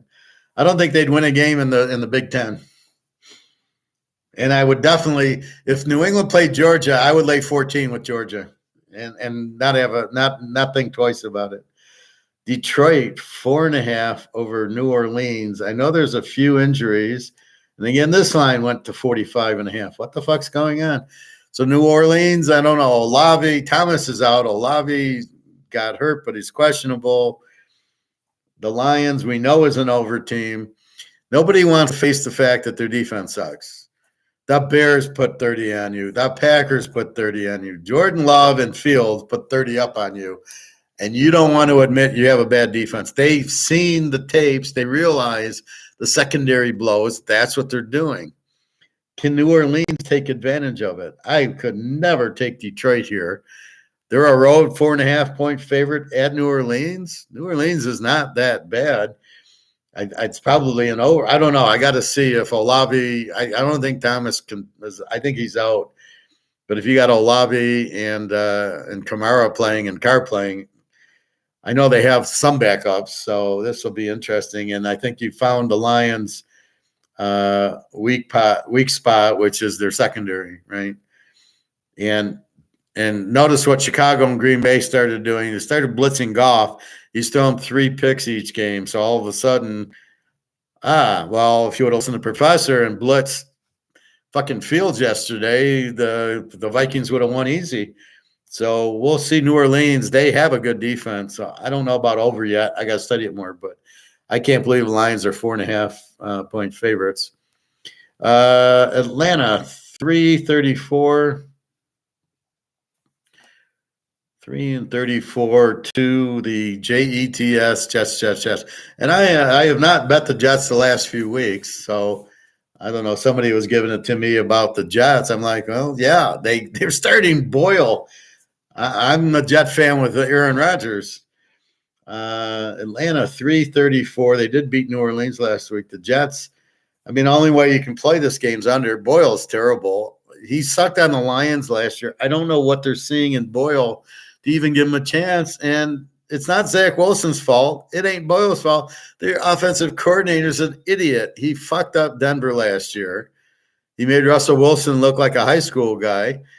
Sean Payton comes in, and now Russell Wilson looks like Superman. And then now he's at the Jets, and some reason because he's Aaron Rodgers' little guy, but Aaron Rodgers got hurt. So that makes the offensive coordinator an idiot again. And then the plays are like terrible. Like he runs plays that have no chance of working. So that's the big handicap. So it's probably an under game with Atlanta doesn't score much anyway. And Riddler's back doing his riddles at quarterback. So I don't see a lot of points there. Pitt 5.5, 40.5 from 39.5. They fired their coordinator, Canada, and it was the first time in 50 games Pitt got 400 yards of offense. But if we look at who Pitt played, they played Cincinnati without Joe Burrow. So, that depends on turnovers. If this Browning Nagel guy or whoever if Browning threw 3 picks, then they get the ball more, then, yeah, they're going to get more points or more yards. So I don't know. Against Arizona, Kyler Murray's back, 5.5. I'm not ready to bet over on Pittsburgh yet. I don't know. This makes it more dangerous with Kyler Murray. So we'll see. We got to study. Indy 1.5, 42.5. That line hasn't moved to Tennessee. Interesting. Indy is a road favorite at Tennessee. I don't know about that. Miami 9.5.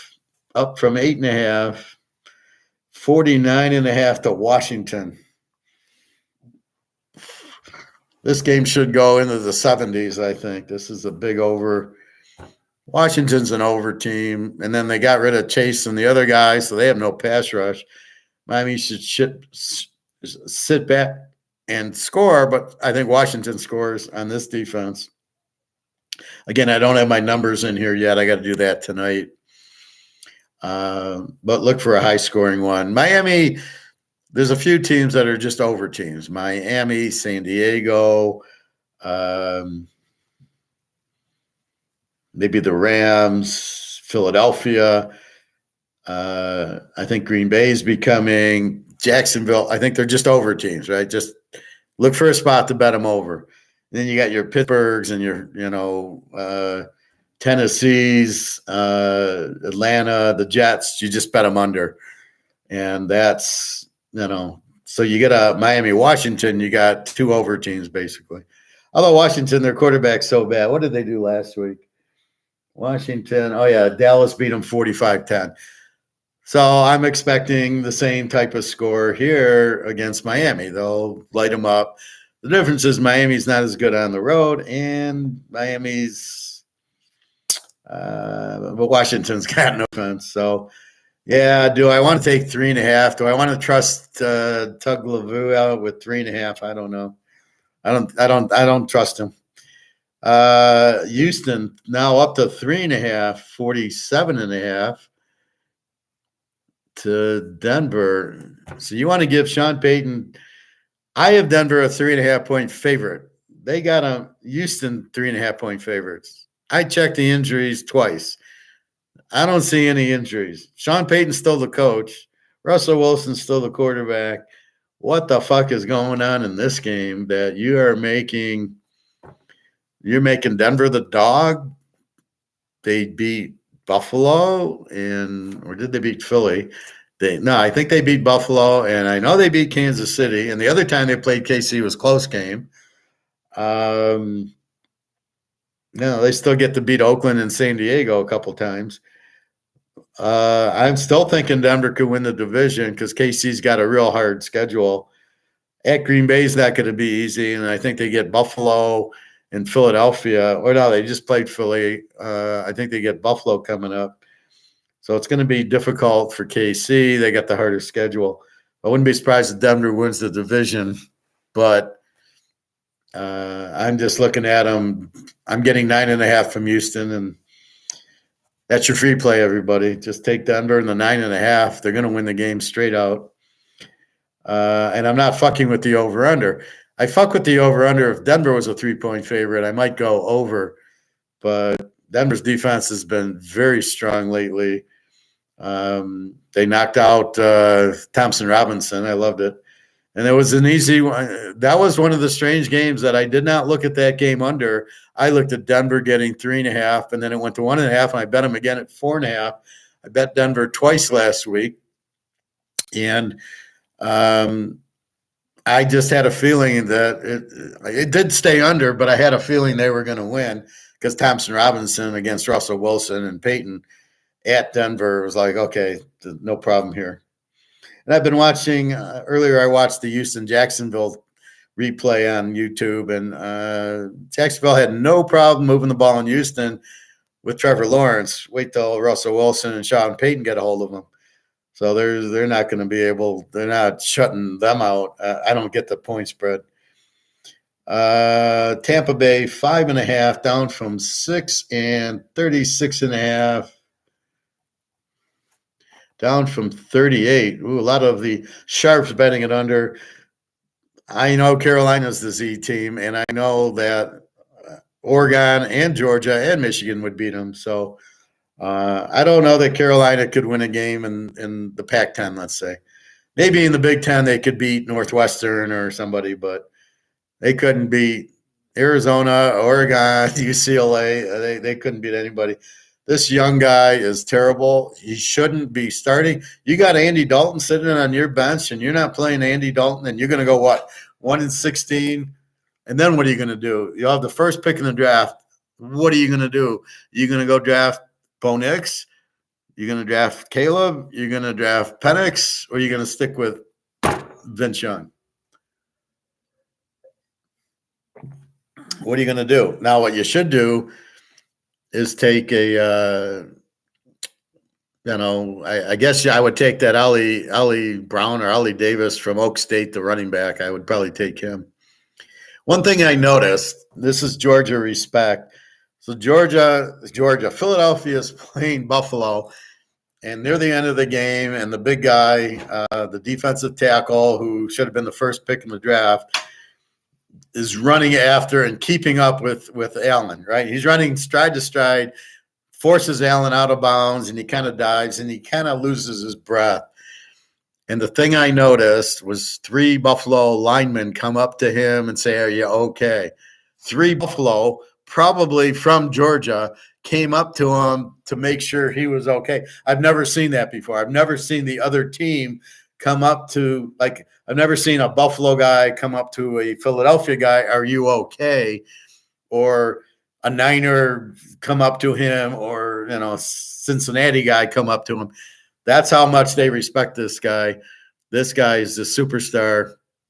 And for the other team to check on him, and I'm talking big linemen, right? They're coming up. I think they're defensive linemen. I would imagine they're from Georgia, or they knew him, but they were like, "Are you okay?" And I've never seen that before. That's how good these Georgia guys are.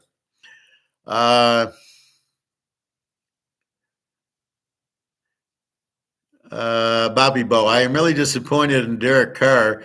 He has turned out to be a complete joke. Well, he's not in the right offense for him. He needs to be able to get into the right offense. If they had Sean Payton, I think he'd be better. And this is so they're going to bring in Jake Haener, and is he going to be better? This is where I'm bitching about the Jets offensive coordinator. He had Russell Wilson, and they sucked. Now he's fucking up, the other Zach Wilson. Now they're bringing in Boyle. Boyle couldn't do anything. Boyle's terrible. So I don't really understand that. And then I look at, so who's the New Orleans offensive coordinator? And this is the problem. So now it's becoming the offensive coordinator. Does he know how to coordinate drop back passers? Because Carr's a drop back. So there's 2 different quarterbacks. You got your Jalen Hurts, Fields, who run, and then you've got your Tom Brady's, your Peyton Manning's, Drew Brees, drop back passers. And I'm not sure that these coordinators are good enough to be able to do the drop back passers. This is what I'm failing to see. That's what's happening with Van Dyke at Miami. This coordinator cannot call a game for a drop back passer. I mean, if he can't call a game for Van Dyke, this guy should be fired, which he should have been for not taking the knee anyway. But he's not there. I mean, this guy should be fired. And I couldn't believe Gaddis got hired at Maryland. This is the worst offensive coordinator I've ever seen in my life. So it's a lot of the coordinator got to be smart enough to understand the strengths and weaknesses of his quarterback and calling it.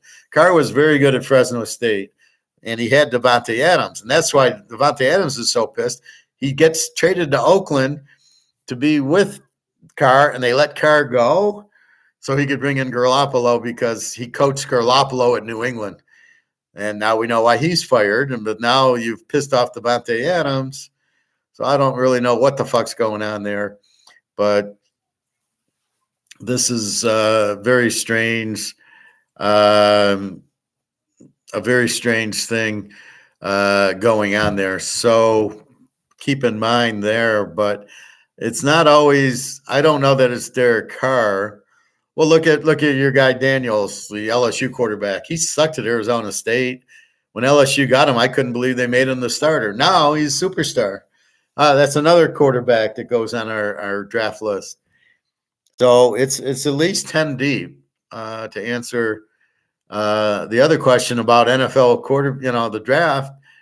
You got Daniels, you got Van Dyke, you got Hartman, you got Caleb, you got Gabriel at Oklahoma. I'm not sure about the Texas guy. You've got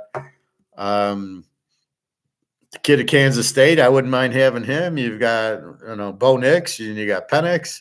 You got the kid from Arizona, but I don't think he's a senior yet. You can't. If Ugly Boogly shows up in the league, I'm never watching again. He's terrible. Ward, I heard Ward. Somebody explained this NIL to me on the radio. They said, well, Cameron Ward from Washington State, who's not very good, is getting like $1 million NIL deal to transfer to another school. What is that all about? First of all, why are they paying the players? Secondly, $1 million to play college football for that guy?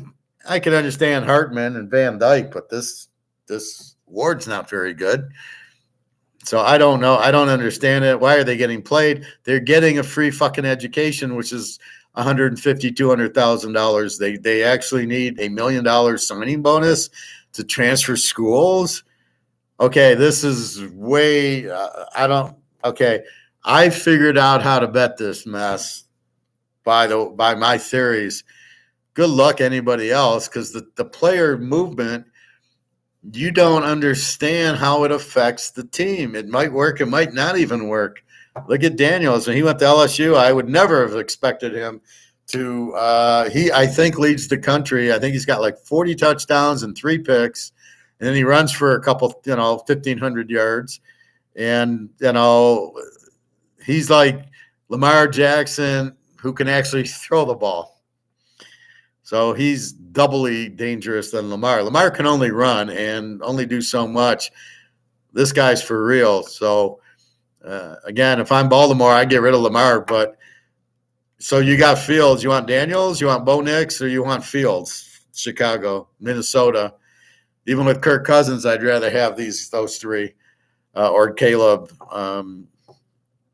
But that's where I'm saying you got 10 guys. Add Van Dyke, Hartman, Gabriel from Oklahoma. There's some other good quarterbacks. Add that to the mix. Even Pavia from New Mexico State. To do that at New Mexico State, you got to be a great quarterback. So, I mean, you've got these guys that are very good, that are better than the pros, if the pros understand how to run those offenses, which they don't. That's why, like, Oregon scoring 40 points a game, where's that in the pros? You have Miami putting up 32, and that's it. And you're like, what the fuck? I mean, then you got a bunch of teams in the mid-20s, Buffalo, Philly, San Francisco putting up 25, 26. The defenses suck. They just play this stupid zone. They don't blitz. They should be lighting it up for 50 points a game. It's just amazing. But the quarterbacks suck. Why are the quarterbacks so bad? Why is Dobbs in the fucking league? Why is O'Connell in the league? Why is DeVito, Levis, Young? Why are they in the league? They're not good. Young, I never thought was good at Alabama. So I don't get it. I just don't see what the fuck these guys are doing in it. And then, so if Young's any good, why are they averaging 10 points a game? That's my other point, is the offensive coordinators are so bad in the NFL. And then the defensive coordinators are just as bad when they play this stupid, let's rush 3 guys in zone against Fields, when our blitz has been working all game. What the fuck is going through that guy's mind? Yeah, go look for a new job, because you're fucked. All right. Tampa Bay, 5.5, 36.5 to Carolina. See, that's not vampiring, Bobby. Because I'm talking on subject. 5.5, 36.5. Again, just bet against Carolina. The Niners. There you go, Nick. The Niners are up to 3 and 46.5. That's a horse of a different color now. Now you get 9 in the Eagles. I'm wondering why the numbers going on the Niners. I think Bradley Cooper is going to be there. He seems to be the big Philly fan. That's a little bit different. Well, how will the Niners attack Hurts? I think they'll put a lot of pressure on him. They're not going to let him sit there. I don't think the Eagles can stop the Niners. We probably have to go over on the game as opposed to the Eagles and Niners. See, here's where I go total as opposed to the team. I don't at 1 maybe I take the Niners and 5. Okay, at 3 I don't. Leaves me either taking the Eagles and 9, which can I trust? Are they going to let Hurts run all over them? I don't think so. Then you get into over or under, and Philly does not have a good defense and scores. And the Niners score and have a very good defense. So it's, that's where you get into the problem. But good luck. I don't want to bet against the Niners. I don't want to bet against Georgia. I don't want to bet against Oregon. So you find the it team and then you don't fuck with them.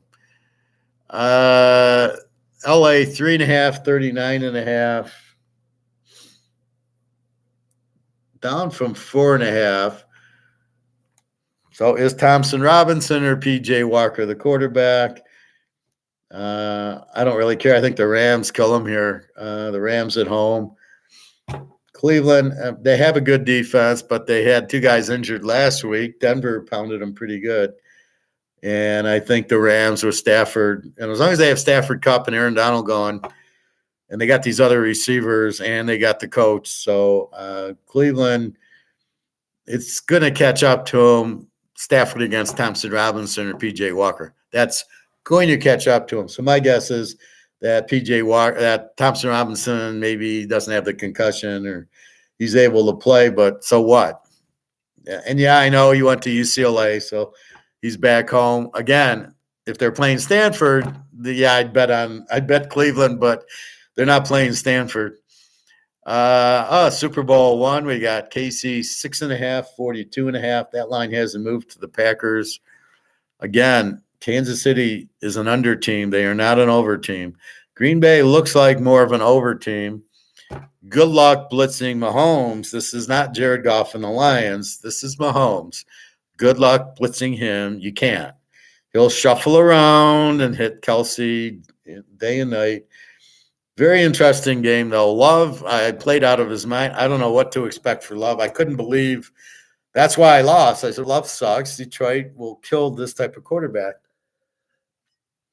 And Detroit's showing their true colors their defense, their secondary is terrible, but not KC's.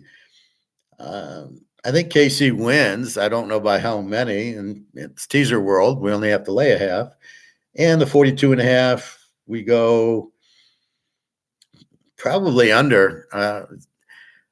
I locked the KC Oakland under. I was shocked Oakland scored 14 right away, but we stayed in there and we won. 31-17 was 48. We're under 49. Same thing here. It's 42.5, 48.5. The difference is Green Bay's got a little more offense than Oakland and a little less defense than Oakland. So I thought Oakland would play, and then I think Max Crosby didn't play, which I wasn't happy about. Here, Green Bay's got some Georgia guys. So they have a pretty good defense.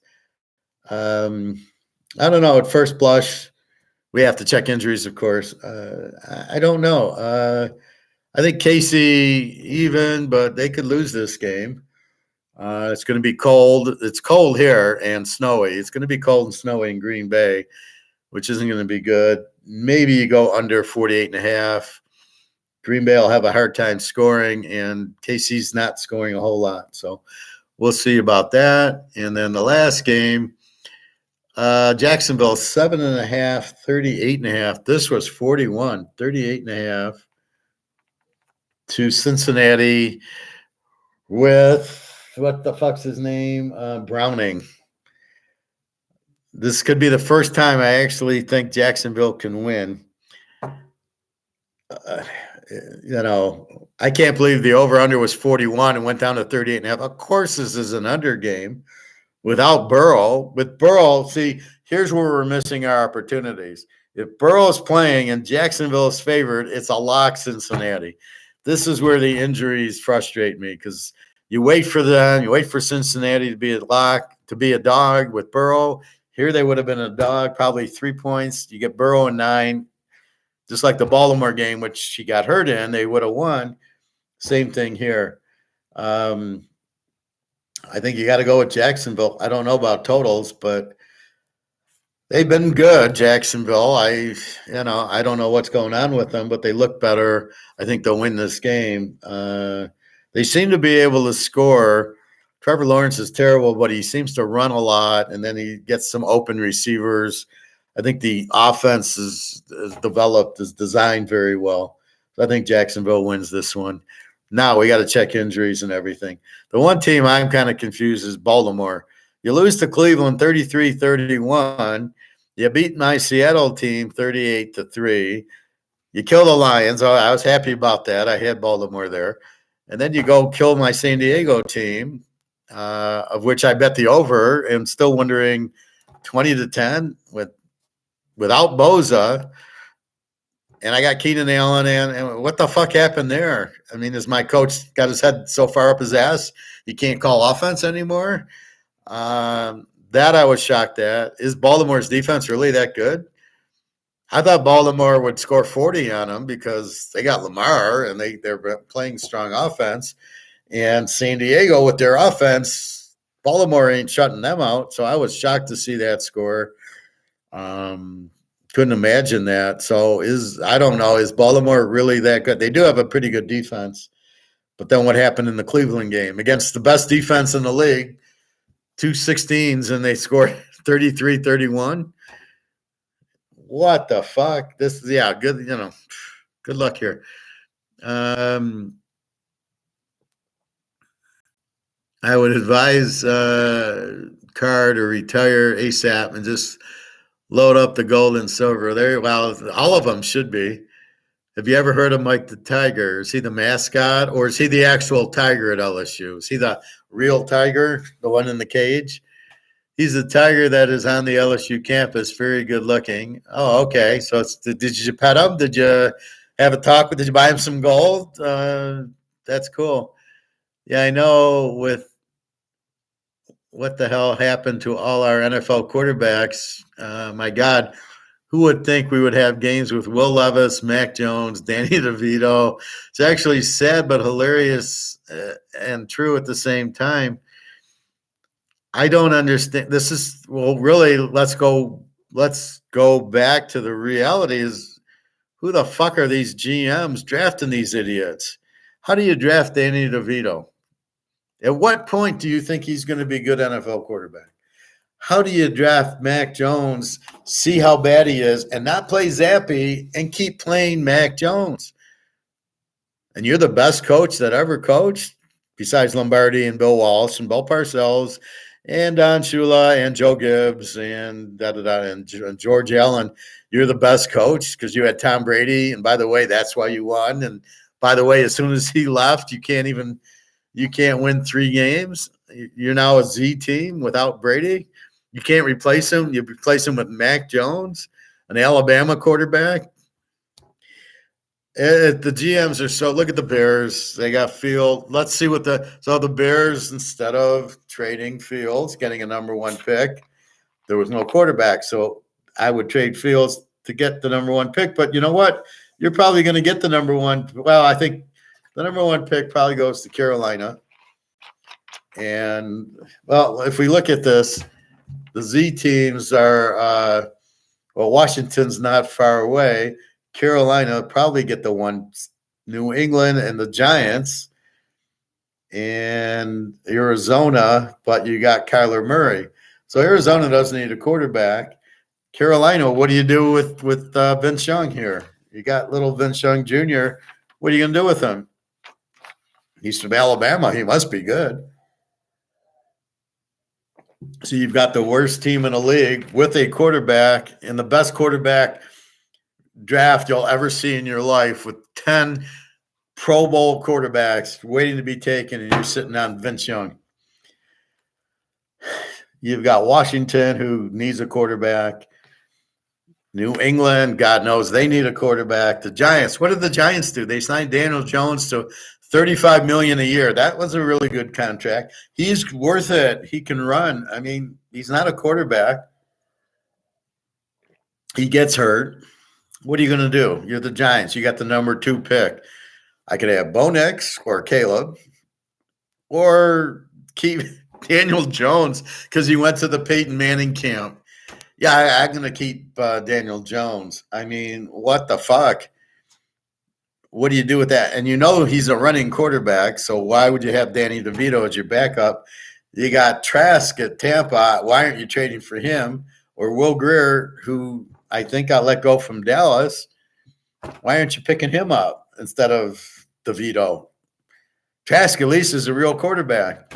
So you got those. So what? Carolina's the worst.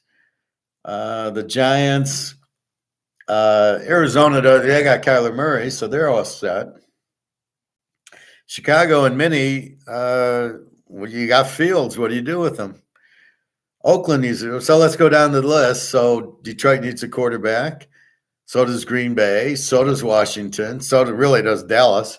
Could imagine Bo Nix on Dallas or Caleb instead of Prescott. Yeah, okay, let's go win the next 3 Super Bowls. No, we got Prescott, so we can throw interceptions all the time. The Niners with Purdy, he's not bad, and they'll never get Caleb Nix or Penix or Gabriel or any of those guys. Seattle, they could use a quarterback. Smith's okay. He's not really that, but they're too good. They'll never get the low pick. Miami's okay with Tug. The Jets, what do the Jets do? They're pretty bad. They got Aaron Rodgers for what, a year, maybe 2? Zach Wilson, what are you going to do with him?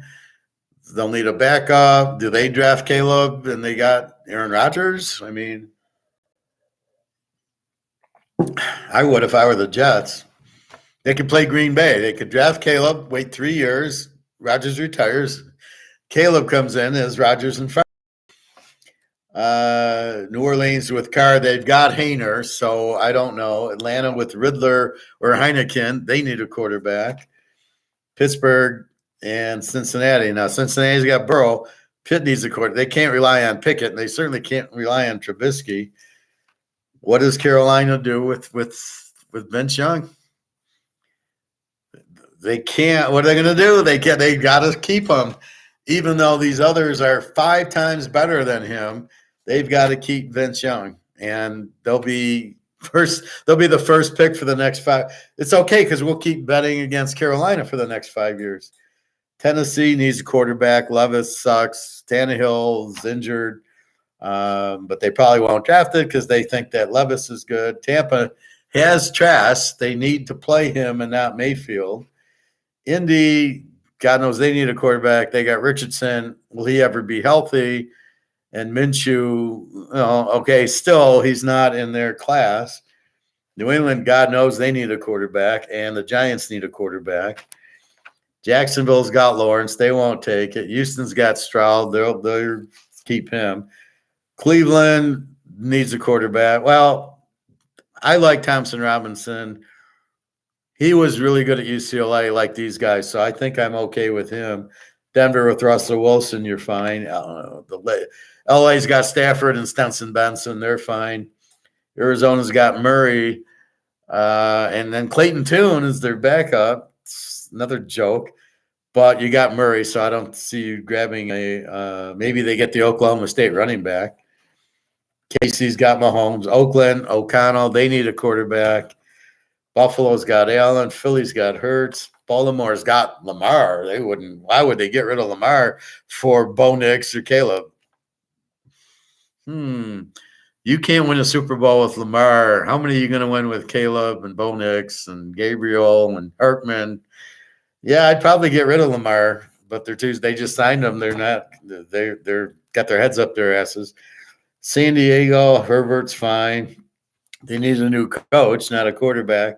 Chicago needs a quarterback. Fields and Minnesota needs one. Even though they have Cousins, I would much rather have, if I got a chance for Nix or Gabriel or Caleb or Penix versus Cousins, it's not even close. Cousins is not that good.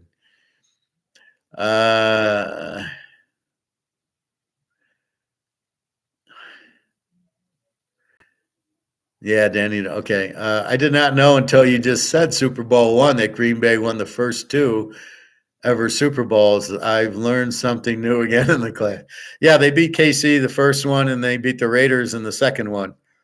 Then the Jets beat Baltimore, Here's an interesting tidbit on that one. So the Jets play Baltimore like 16-7. And it's Joe Namath. Unitas gets hurt. Earl Morrall gets paid off and throws 5 interceptions in a fixed game. That was the first fixed game. And I know it was fixed because the Baltimore owner bet like $1 million on the Jets. And Baltimore is laying 16. Now, here's the tidbit. Who was the defensive coordinator for the Jets? Or was it for Baltimore? I think it was for Baltimore. The defensive coordinator for Baltimore was a guy who coached Pittsburgh, Chuck Noll.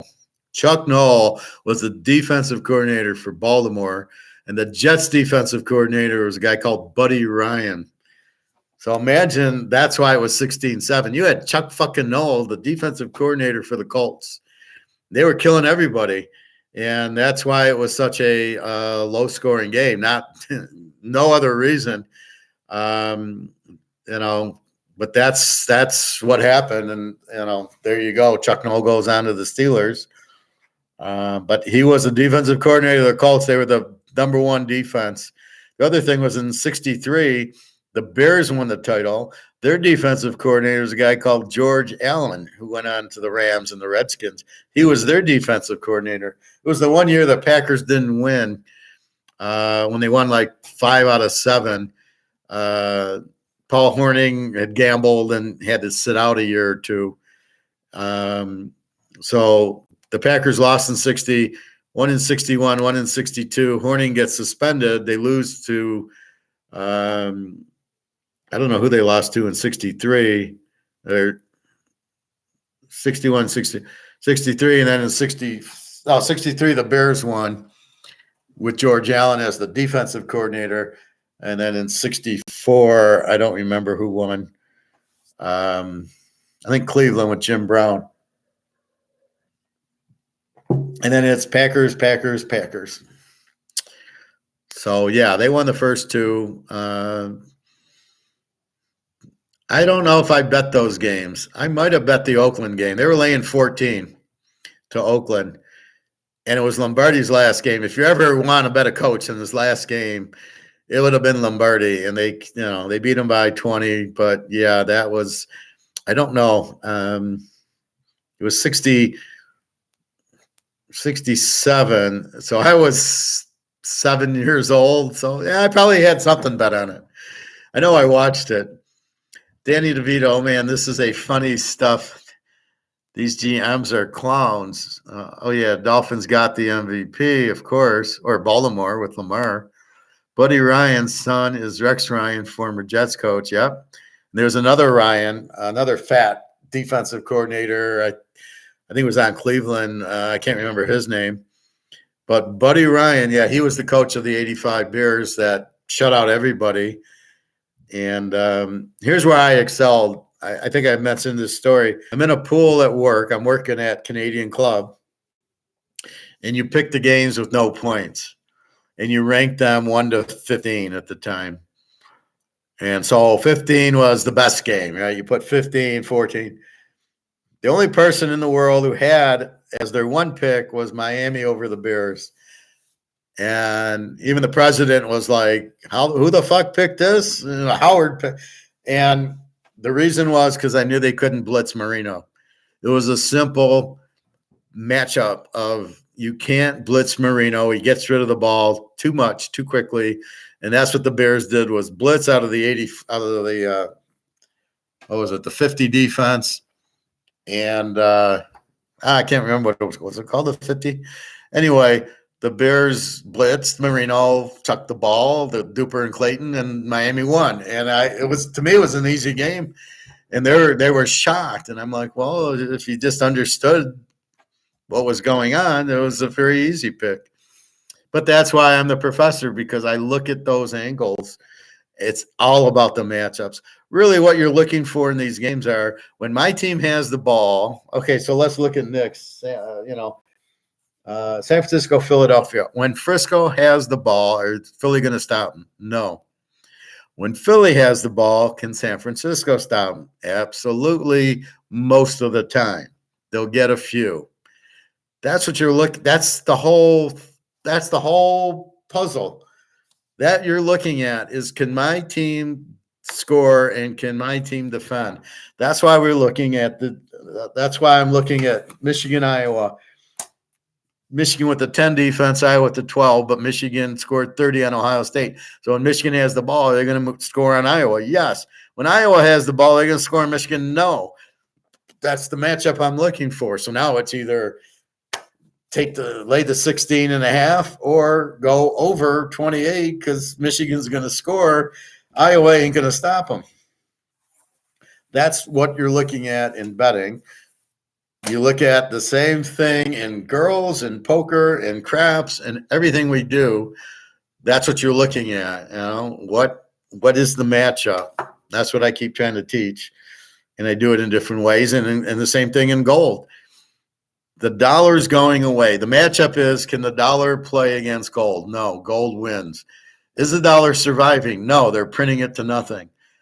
Oh, okay. So if the dollar can't survive the way these idiots are printing it, it has to go to zero. There's nothing else that can be done because they're not backing it by gold.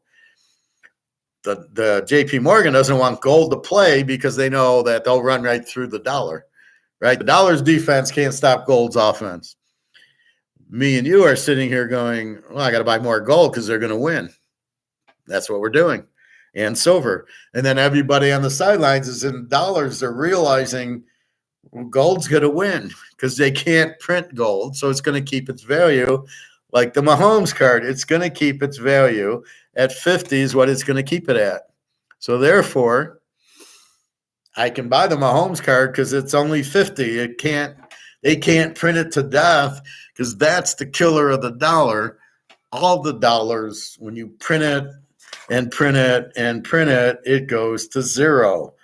Any dollar you want to choose. So therefore, since that's what's happening, it's the matchup. And the matchup is way heavier on gold than it is on the dollar or the euro or the British pound or Swiss franc. There's nowhere to go.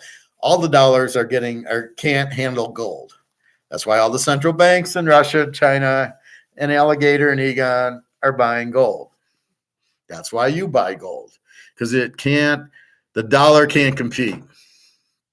Gold is San Francisco and the dollar is Carolina, and it can't compete.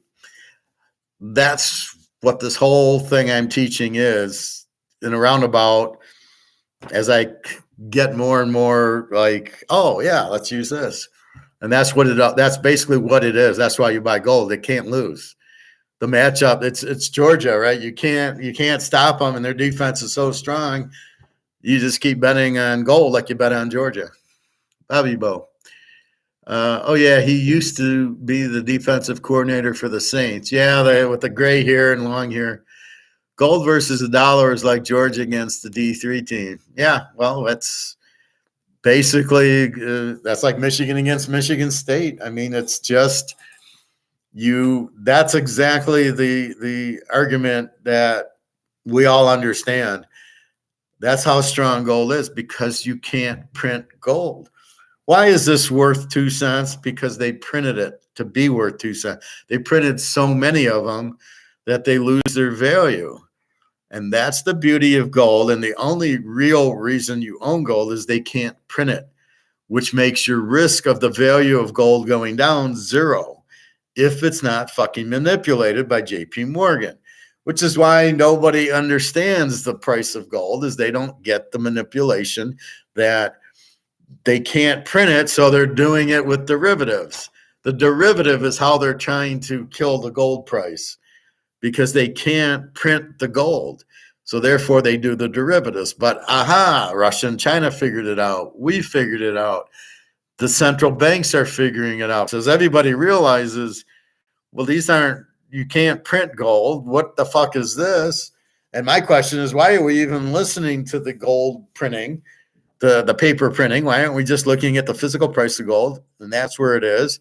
And that's why I yell at Egon and Alligator going, it's not the gold going up, it's the paper going down. No, bullshit. It is gold going up because it's been suppressed for 50 years. So that's the real kicker, gold and silver being suppressed. Once it's not suppressed, they're going to fly. And then the demand pops in and everybody realizes, oh, fuck, we've been lied to. Gold really does have a big value. And once the cat's out of the bag, it's all over. And you can't print gold down to zero. So gold goes to the moon. And that's really the whole point of the matchup. You can't fuck with gold because you can't print it. So therefore, that's what it is. And that's the whole ball game there. So if you just understand that, maybe I should teach it like that in the hot tub, because people clearly don't understand. They think the paper price is the real price. They don't get that's the fake price. That's just printing to keep the price down. But geez, that's what they do with the dollar. They print it and look at the value. It's worthless. Go buy a steak. Oh, it's $20 a pound. Nick eats at steakhouses. Go. What was Morton's now or Ruth Chris's? Was it like $90 for a steak? Probably. I ate at Mexican with Alyssa today. It was probably mine was like $15 for a fajita, and hers was like $13 for like 3 burritos or whatever. I mean, that was ridiculous. There was a little sign that says we won't refill the chips, or we'll charge $1 to refill the chips because of our prices going up. Oh, so because you're inflated and your prices go up and you can't pass the prices on because you start making this $20, we get up and leave, then that's your problem, not mine. So that's really what everything's about. It's the same thing with women. It's the matchup. Do you want to be with her? Does she want to be with you? Does she like what you do? Do you like what she does? And that's the matchup. Are you going to be happy together? Why do you want to be with her? Because she looks nice? Well, but all the other things have to come into play. Is she nice for you? Is she smart? Does she listen to you? Does she make you happy or does she make you bitching? You know, the wife that bitches going, oh, you have a stain on your shirt, this and this. Oh yeah, you're wearing those pants again. I don't want to be with her. That's not good. I want to be with the woman who just, oh honey, I'll fix your shirt and I'll do it for you, and realizes that's who you want to be with. And it's not just looks, it's the whole package, right? That's what you want to be with. And, so whatever we're talking about, poker, football, it's the whole matchup thing, right? Is what they offer good for you and what you offer good for them. In girls and poker, I make a bet. How do they react to it? Is this a player I can easily beat because I know he folds if I make a big bet? Or I know when he's got a big hand, he checks, or he only bets when he has a big hand. So I know what he's got, and then I can easily fold, or I can make a big bet. When I got a good hand, he's not going to fold because he's got a pair of jacks, because he's in love with his own hand. He can't read the board. I had a friend of mine from the club. This guy died, unfortunately, and we were down at MGM, and he's playing, and I see his cards. He's got pocket jacks. And I'm standing behind and just watching, and the flop comes ace, king, whatever. And he wants to bet. So the betting goes, there's a bet, seat 1. There's a bet, seat 2. He calls. So let's say it's $20. He calls the 20. It comes to my friend, and he looks at me, and I go, fold. One of them hit the ace, if not both of them, or at least the king. You're dead. You got jacks. What are you going to do? You lost to the ace and the king. So so he folds it. In the end of the hand, they both had paired their ace. So what good is jacks if there's an ace or a king or a queen out there? And they're betting it and calling it. If they weren't betting it, I'd say you're okay. If the guy didn't call it, maybe. But when the guy bets and the guy calls and an ace and a king flop, what do you think they're betting on? You're fucked, even though you got jacks. Yes, it's a pretty hand, but not when an ace and a king flop. So he folded, and I saved him money, but that's what you're looking for. So you're always looking for the matchup, and whatever you're doing, like I say, you've got to understand the game. Craps, if they throw, you're playing the pass line, and you play some combats, or you just place the numbers, 7's the killer. and you got to get the fuck out before the 7 hits. So if it's the point is 6 and you got your odds and you play give me the 5, 8, 9, and whatever you bet, $100 a number, and you hit the 5 and you hit the 8, you hit the 9, you hit the 5 again. Get the fuck out, because here comes the 7 is coming down the lane real soon. And the next couple of throws, the odds on the 7 are tremendous. So you got to get out, but you got to understand that's the game, is to get my money back before the 7 kills me, because the 7 kills all the pass bets and all the come bets. You got to understand the game, and that's the matchup, is, do I understand what happens? Most people don't. They just play the numbers. They never take the money off the numbers, and then the 7 hits, and they lost all their money because it didn't register. Then I better get the money back before the 7 hits, because it's going to hit within 6 rolls. The 7 should hit mathematically. So if you can get 10 or 12 rolls before the 7 hits, you're like 99% the 7 is going to hit in the next 2 or 3 rolls. So get the hell out of there. But who understands that? I mean, nobody does. That's the problem. So that's what you're really looking at. Bobby Bo. Or it's like comparing Tom Brady to Danny DeVito. Well, it's all the same. Exactly.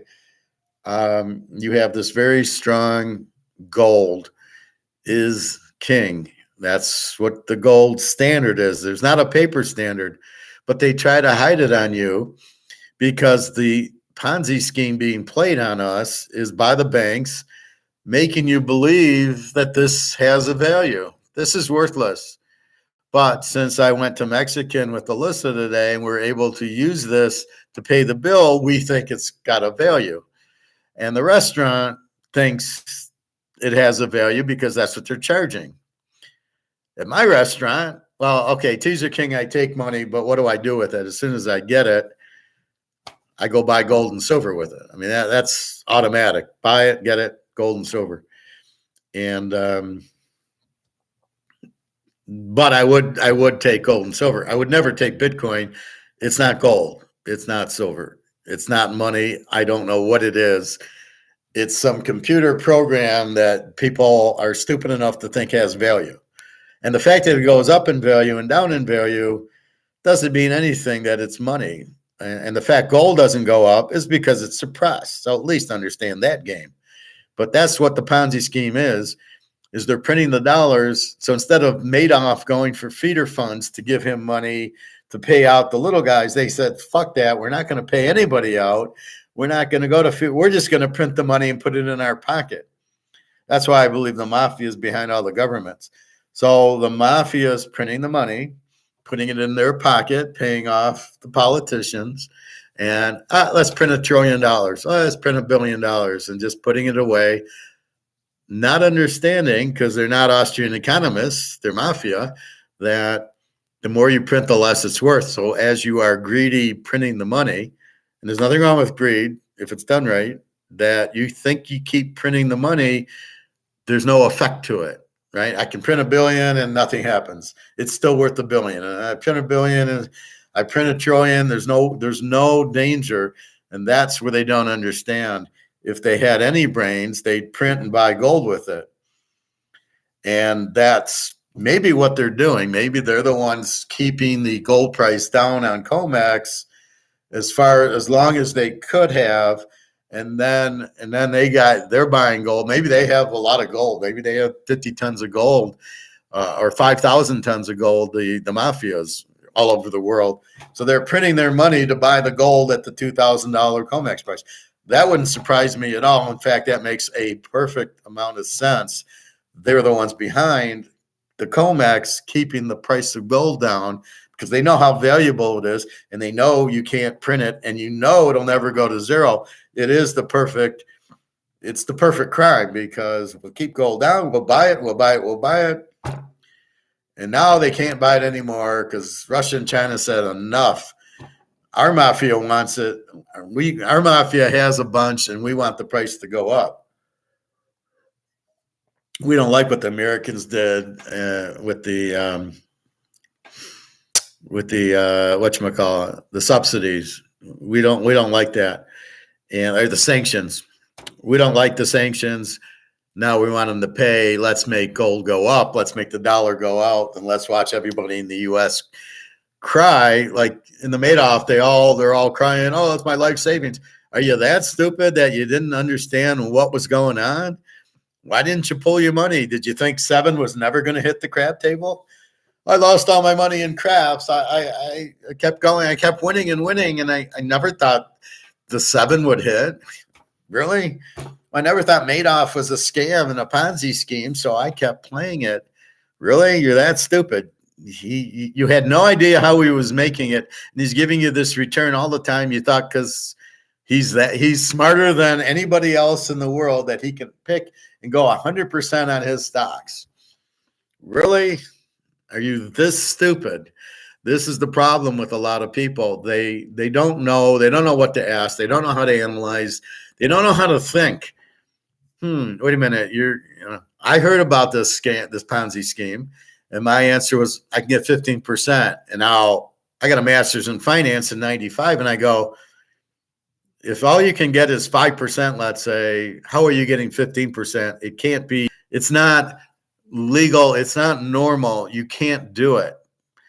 You can only get 5% because that's what the interest rates are. Where are you coming up with more? It's got to be a Ponzi scheme. So I never got involved because I knew that was impossible without knowing anything, just understanding logic that if interest rates are 3%, you're getting a 10% return, it's bullshit. You can't predict stocks like that, and you certainly can't predict football like that. I'm good, but I'm not that good. And then what are you going to play craps? You're going to tell me you're winning playing craps? Maybe you can win playing poker, but I even doubt when I see the pro poker tour and Daniel Negreanu and Doyle Brunson. I don't believe any of them make $1 million. It's all luck poker. Texas Hold'em's all luck. Because you can sit there with trip aces and the guy catches a flush on you. That's just luck. You should never lose with trip. You got pocket aces, you should win 99% of the time with pocket aces to any other hand because they've got to pull 2 pair of trips on you. The odds are astronomical that they're going to pull, and I've done it. I've had pocket 7s, you've got aces, and the 7 hits on the flop. I got trip 7s. Well, the odds on me getting it are astronomical. There's only 2 7s in the deck. I got the third 7, and I'm going to crush your aces. That's pure fucking luck.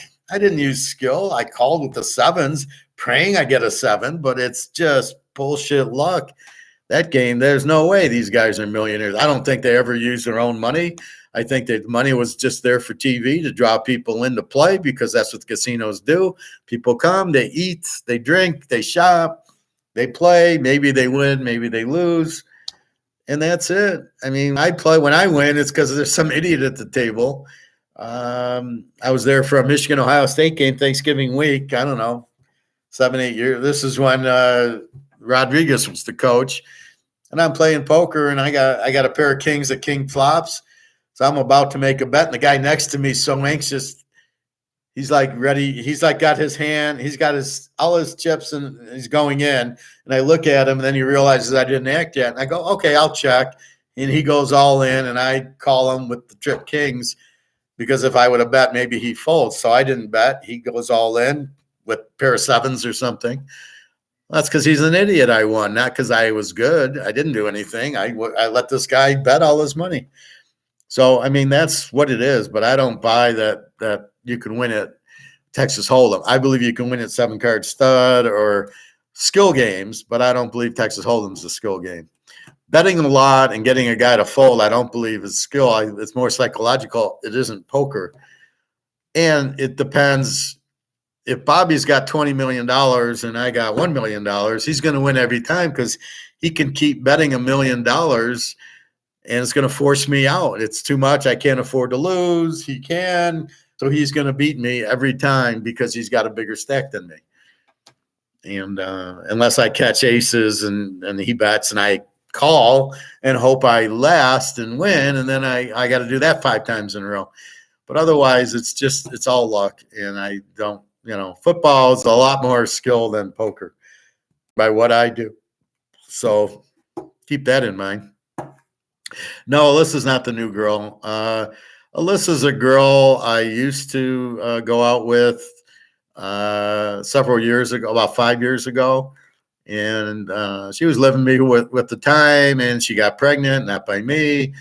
And she didn't really tell me about it. I got a little upset going, like, she wasn't stoic. Like, why don't you tell me that you're going to the hospital and you had the baby? She didn't tell me. And I said, well, I can't be around a liar. You're not stoic, which I know at the time. And I says, no. So forget it, because you told me you weren't going to have the baby, and you got the baby, and you didn't tell me you're at the hospital. So there was a lot of deceit, and I didn't want to be around it because I can't trust people that don't do that. So we've been in touch. She ended up going with this other guy, had a baby with him. He's hitting her, beating her, and he's like a 5-year-old. He's very jealous and stuff. So we've kind of kept in touch a little bit, but he's very jealous. He won't let me like take her to dinner or something. So, it's like me and Irina. Irina's married, so we just talk. And so there's Jenna and Daria, who are my girlfriends. And then there's like Irina and this Alyssa are kind of like, I'm kind of like their guardian angel, where I do love them, but they're with somebody else. So I don't pry into it. I just be a good friend. And so with her, she contacted me, and he hurt her, and she had a scar on her head, and she broke her nose, and this guy's just being really mean to her, really rude to her. So that's why I showed her the Stoic today. And then I said, it was her birthday. So she calls me up, I need money. Yeah, okay, what else is new? So took her to lunch, gave her some money, and she, no. So I said to her, look, he's a bully and he's a child, and you stand up to bullies. You don't take shit from bullies. You just stand up to them, tell them to go fuck off. So he called, and she said she was with me to piss him off, and then she told him to fuck off, which I was happy about. So she wants to move out, but I don't want her here because I got to go meet Daria and Alina and Daria and Jenna. And how am I going to do that if she's here? So I don't want her to get the wrong idea that, look, I've moved on to these girls. So I got to see what to do with her. But that's where I'm at with her. But we're good friends, and she understands me a whole lot better now. And then she can watch the Stoic, and then she can be strong on her own, and off we go. So no, just a good friend. I keep in contact with good people, and I feel bad for her, but she's young and doesn't know what she's doing, and just the way she was brought up. So I gave her the Stoic stuff, that this is how you should live. He better not disrespect the professor. Bobby and Luke will be out there ready to kick his ass. Well, I'll put him in a figure four he'll never get out of.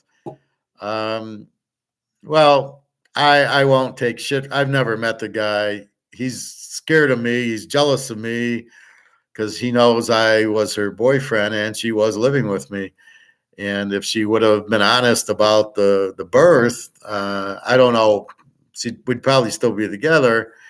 But I wasn't prepared for it. I was divorced. I had my 2 kids, and the last thing I wanted was she was, pregnant. So the last thing I wanted was a newborn in the house. I was not mentally prepared for it.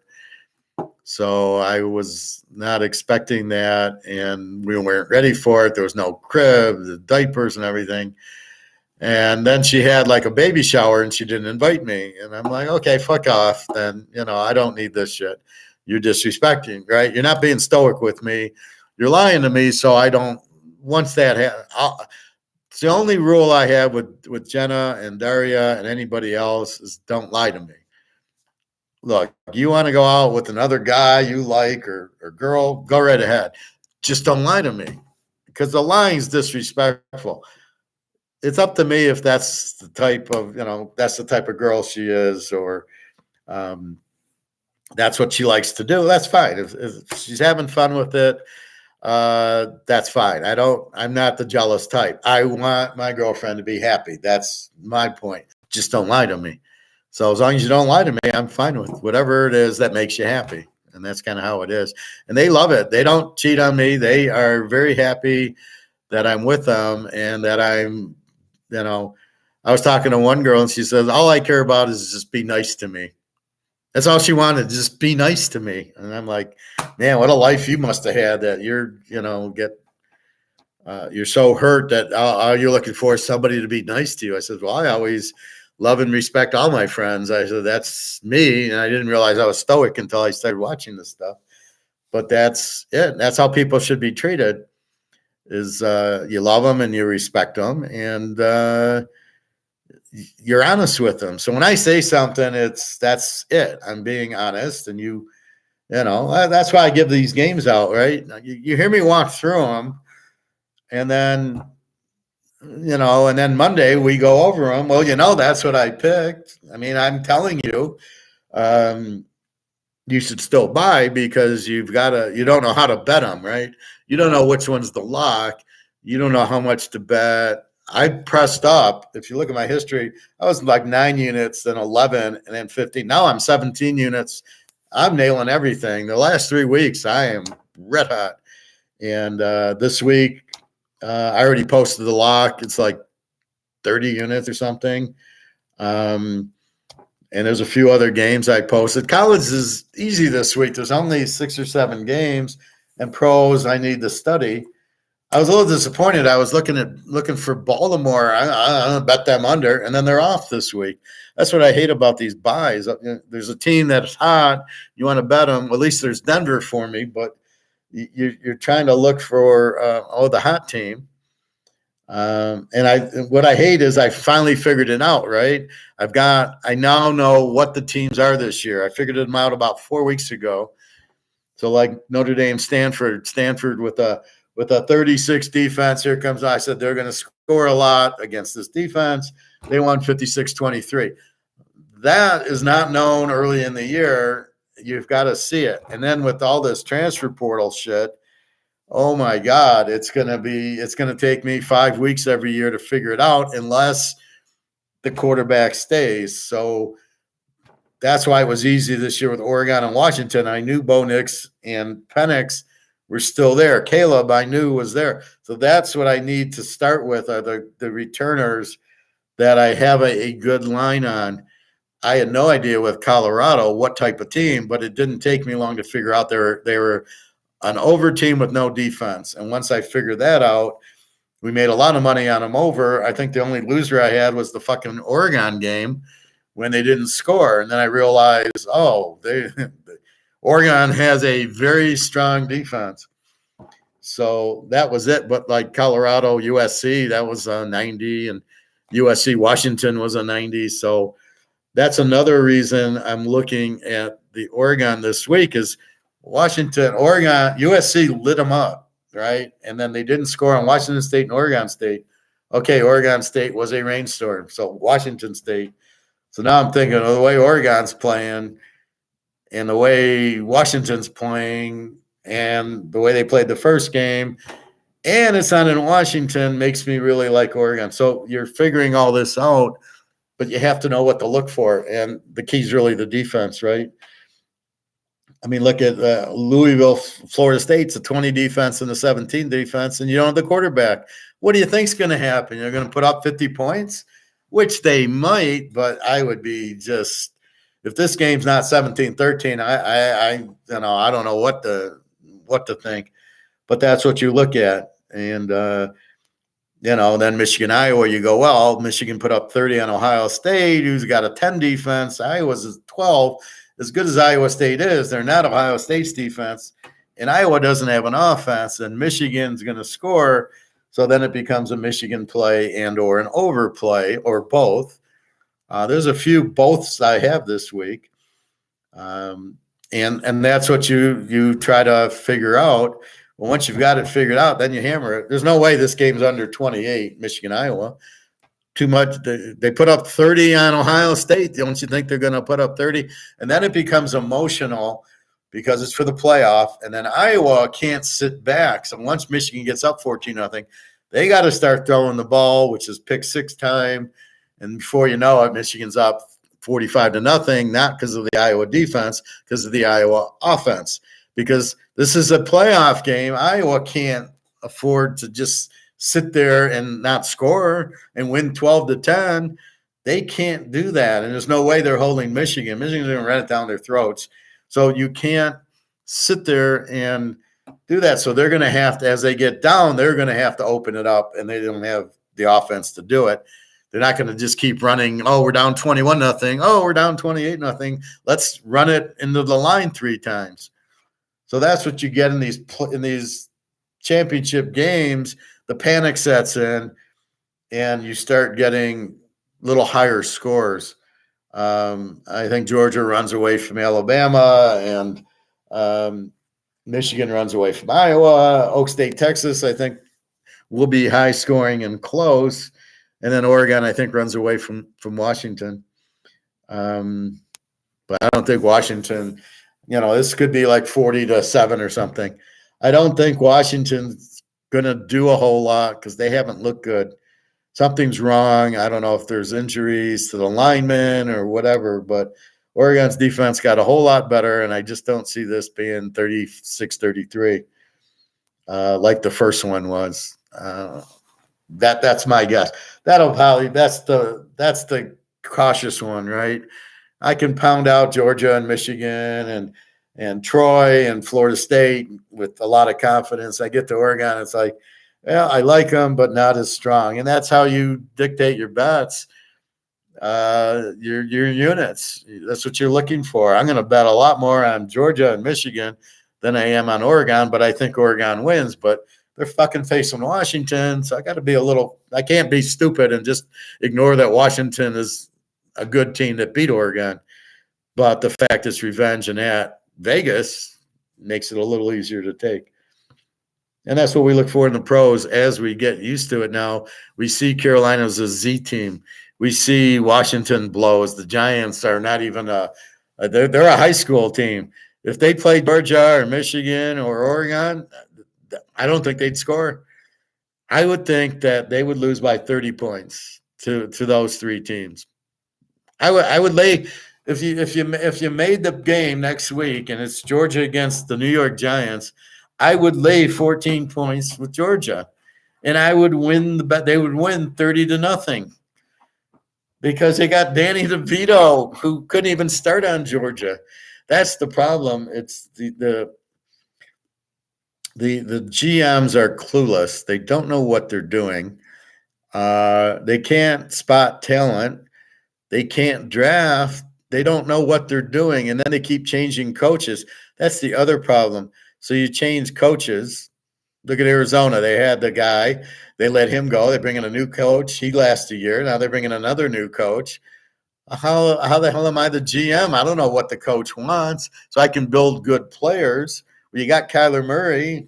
I don't know. What else do you want? I'll get you a running back. I'll try to get you some defense. Well, that's where the GM needs to put his own team out there.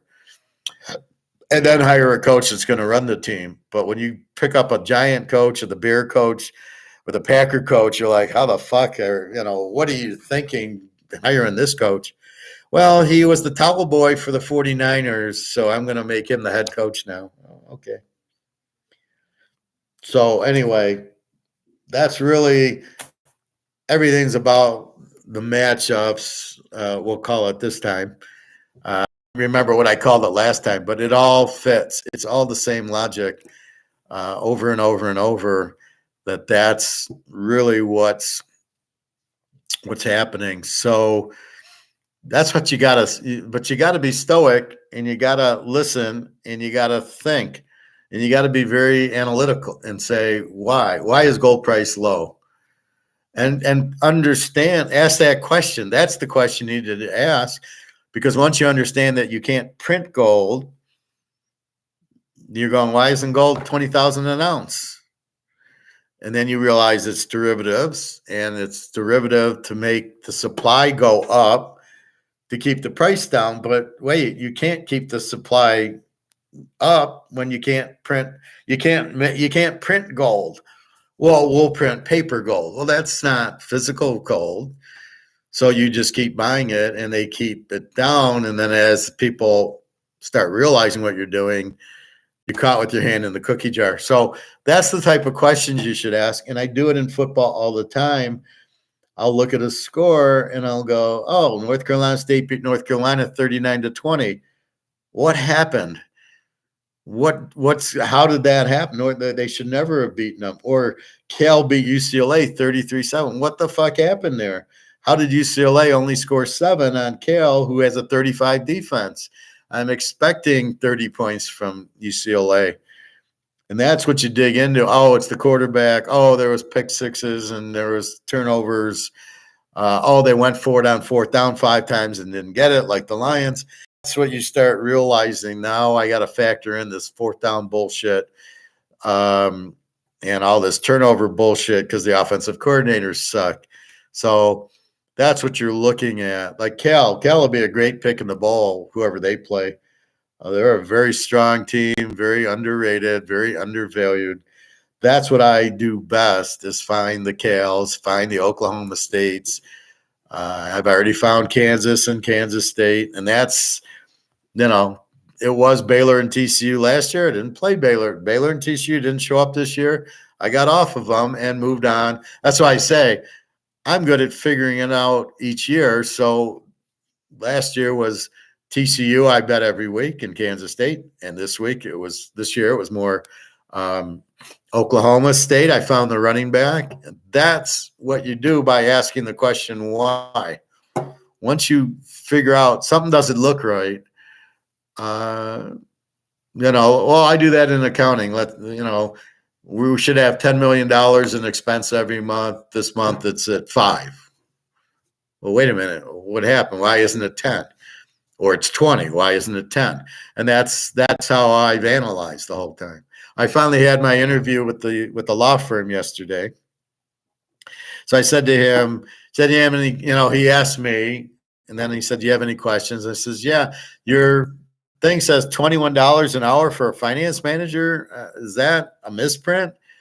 And he said, well, what are you looking for? I go, well, I normally make about 60 an hour at whatchamacallit, at Harley, and 55 at Mercedes. I was there 4 years, so I'm assuming that's my market. So I'd like to get market rate, just as you would as an attorney. They're actually, what are they? They're what kind of attorneys? They, immigration attorneys. So it would help me going to Switzerland. So he says, we're just a small firm, and I says, well, I'm looking at between at least 50 to 60 an hour. I want market rates, and then that should be okay. So I took it because I had to see if 21. See, I was smart enough to take it. I don't know. I'll find out by Friday, but if I get it, it's like 3 days a week, and it's like a 12-person law firm. It'd be perfect, especially if I could get that money. But then I can buy more gold, basically. So basically, I work to buy gold. That's the only reason I work.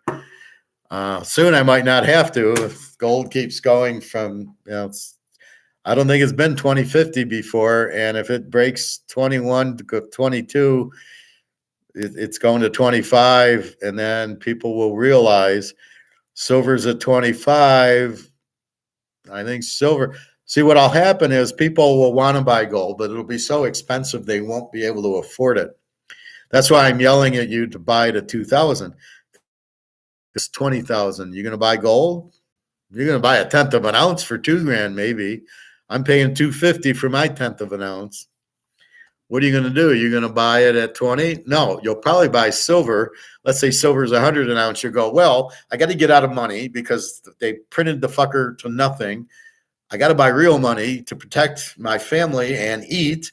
And the only thing is gold and silver, but gold's already 5,000 an ounce. I better go ahead and I got to go buy silver because that's what I can afford. And that's why silver will jump, because it's so cheap.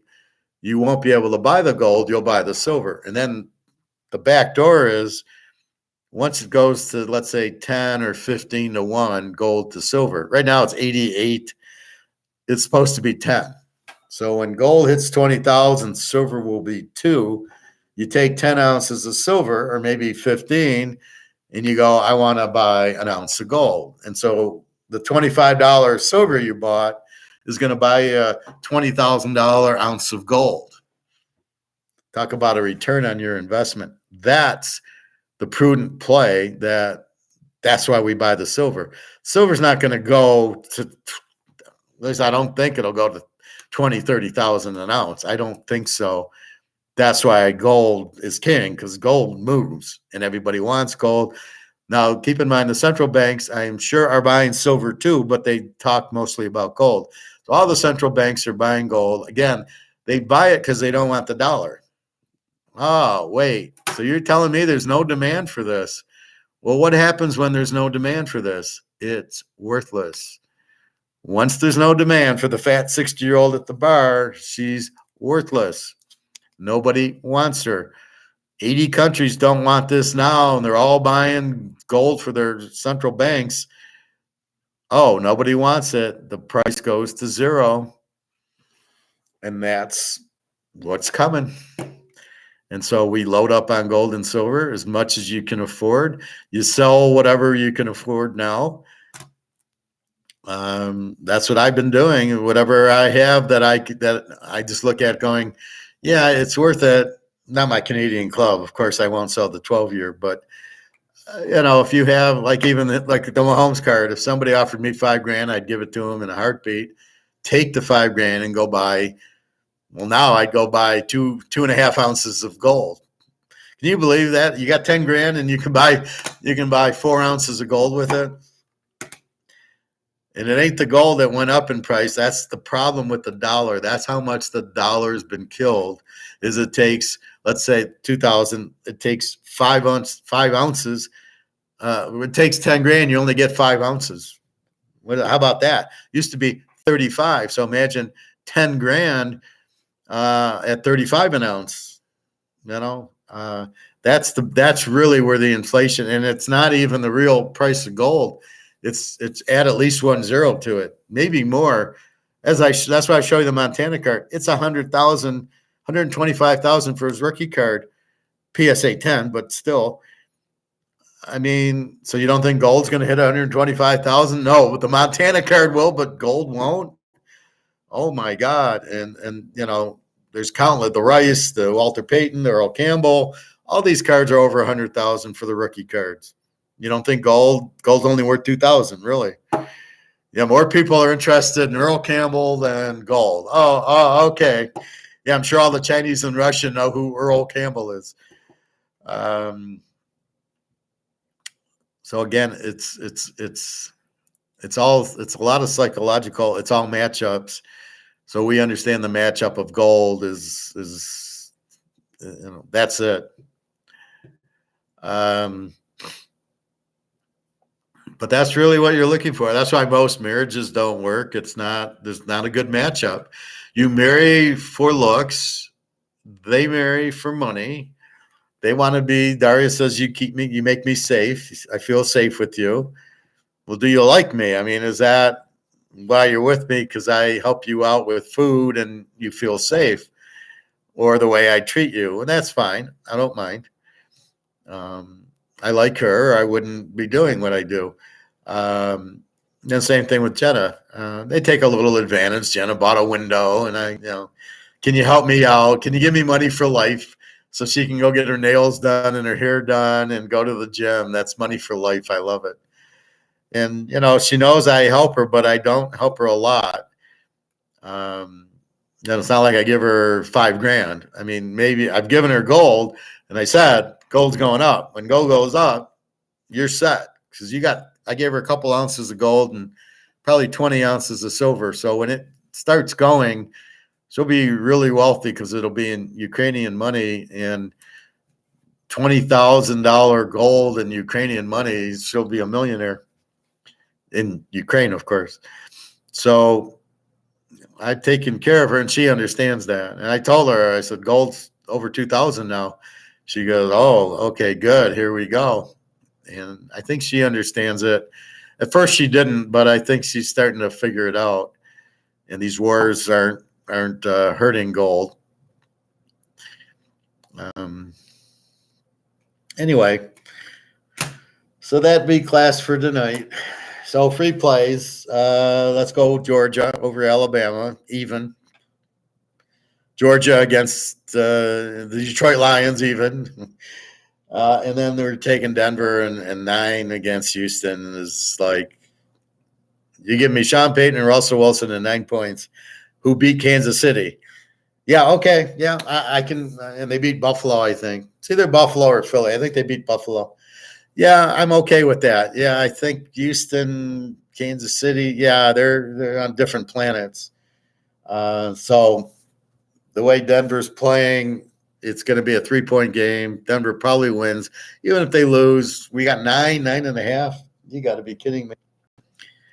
So that's what I look now. I gotta dig into the pros. The college I pretty much digged into today.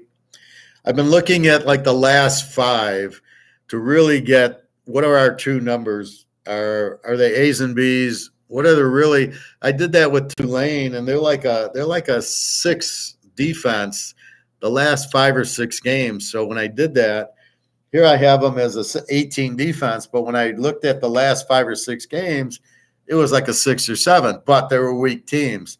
So looking at them against different, like an SMU is different than a Middle Tennessee State. So I'm trying to look at them and compare them to better teams, and they're not an 18. So this should be very low scoring, But again, looking at the last 5 or 6 meaningful, looking at Washington against strong defenses like UCLA and Utah versus, and then looking at Oregon against like Colorado, USC to try to figure it out. But Oregon just dominates everybody. And again, their coach fucked up. If he kicks 2 field goals, guess who wins that game? Anyway, that's what it is. Stoics just be calm, be cool, listen, and only trust people that you can trust, and be honest yourself. Be a stoic person. You'll attract stoic people, which are smart people and strong people and people that won't hurt you and won't cheat on you and won't lie to you. And that's how you are. And so you become stoic, they're stoic, and that's really the whole point of it is that's what I'm looking for. So anyway, that's the bottom line. Yeah, 3:30, it's 9 o'clock. Okay. So yeah, I was out a little late because I took Alyssa to lunch and we had some talks. So tomorrow, I don't know. I'll probably be on late tomorrow too. Probably around 4 o'clock or so. I got that. I got a Teams meeting from 12:30 for another call I got today for another interview. So I'm getting calls. This one I don't like because, we'll see if we can find a job for you. Well, don't call me. Call me when you have a job, because we got a recession going on. There's not a lot of jobs. I don't have time to listen to you find me a job. I want you to have a job that you need me for already, not find me a job. So I don't like that, but we'll see. Anyway, have a good night. I got to make chicken, but it's too late to eat it. I'll probably have some fruit or something. I already had my yogurt, and again, I ate that Mexican. I had the fajita, whatever. It's the fry. It was chicken with peppers. So I had that because it was, you're eating healthier. But anyway, have a good night. www.teaserking.com. I already got I think it's a 33 unit lock already posted, and about 3 or 4 other games, and then we'll dig into the pros. Today's only Tuesday. We got the Dallas-Seattle game Thursday. I got to check injuries. That number seems very high to start betting on Dak Prescott. So again, you're looking for stoic players to bet. Mahomes, Burrow, not Prescott. He's not stoic. And that means he will throw interceptions. In a game like this, they are not 9 points better than Seattle. It's okay. See, it gets confusing. They beat Washington. They beat Carolina. They beat the Giants. And you go, oh, well, look at, they're hot. No, they played 3 shitty teams with 3 shitty defenses. They beat 3 Z teams. The Giants, Washington, and Carolina are Z teams. So they beat them by 40 points. They're playing Seattle. They're not a Z team. They're a B team with a pretty strong defense. This is not the same 3 they're playing. Why are they laying 9.5? It's crazy. Anyway, that's what I do. So I will get you those winners. Huge week last week. Lost the Green Bay Detroit game, cleaned everything up. 4 locks: Oregon, Ohio State, UNLV over, and Kansas City under. 4 for 4, and I am very focused. The last 4 weeks, I think I really kicked ass. Probably about 85% on my teasers. Because I'll put the locks in 2 teasers. So I go 4-0 on the locks. I've gone 8-0 in my picks. So I've already done that. I've already got my locks and 2 teasers already. So it's not like 3 teasers. I got like 6 posted, but with the locks. So again, it's small. There's the 2 games Friday, and then we got 1, 2, 3, 4, 5, 8 games on Saturday. I think Michigan, Iowa is the night game. Louisville, Florida State might be the 4:30 game. Georgia, I don't know what time. Is Georgia the big noon game? No, Oak State, Texas will be the big noon game. Georgia, Alabama probably be 3:30. Might be a night game. We will see. Anyway, good luck. Enjoy. Learn. Listen. Understand. Try to figure out what the fuck's going on. What's this war all about? Why is there a war with Israel? Is it even a real war? They're just throwing out shells. Are they trying to bankrupt all the Arab countries by having them go to war? It costs money. What's going on in Russia? The war's ended there. There's no more fighting. The Ukraine doesn't have any soldiers. Russia won 77-0, but they have nobody to end the war with. The U.S. is nowhere to be found. So who's Putin shake hands with at the end of the game? The coach isn't there. Biden's not anywhere to be seen. Zelensky's out of his fucking mind. So what's going on? Anyway, www.teaserking.com. Strong week coming up. And again, the pros, you can buy the rest of the pros. $200 is by the month. The locks are only $77. Again, this week, for just the week's $100. You can buy the bowls. I think $100 for all the bowl games I usually do. That's coming up. And the NFL all the way through the Super Bowl for a couple $100. Just let me know what you're interested in, and we'll go from there. All right. Have a nice night. I will see you tomorrow. I'm not sure what time. I don't know. It'll probably be maybe 3 o'clock-ish. We'll see. All right. I'll talk to you soon. Have a nice night. Take care.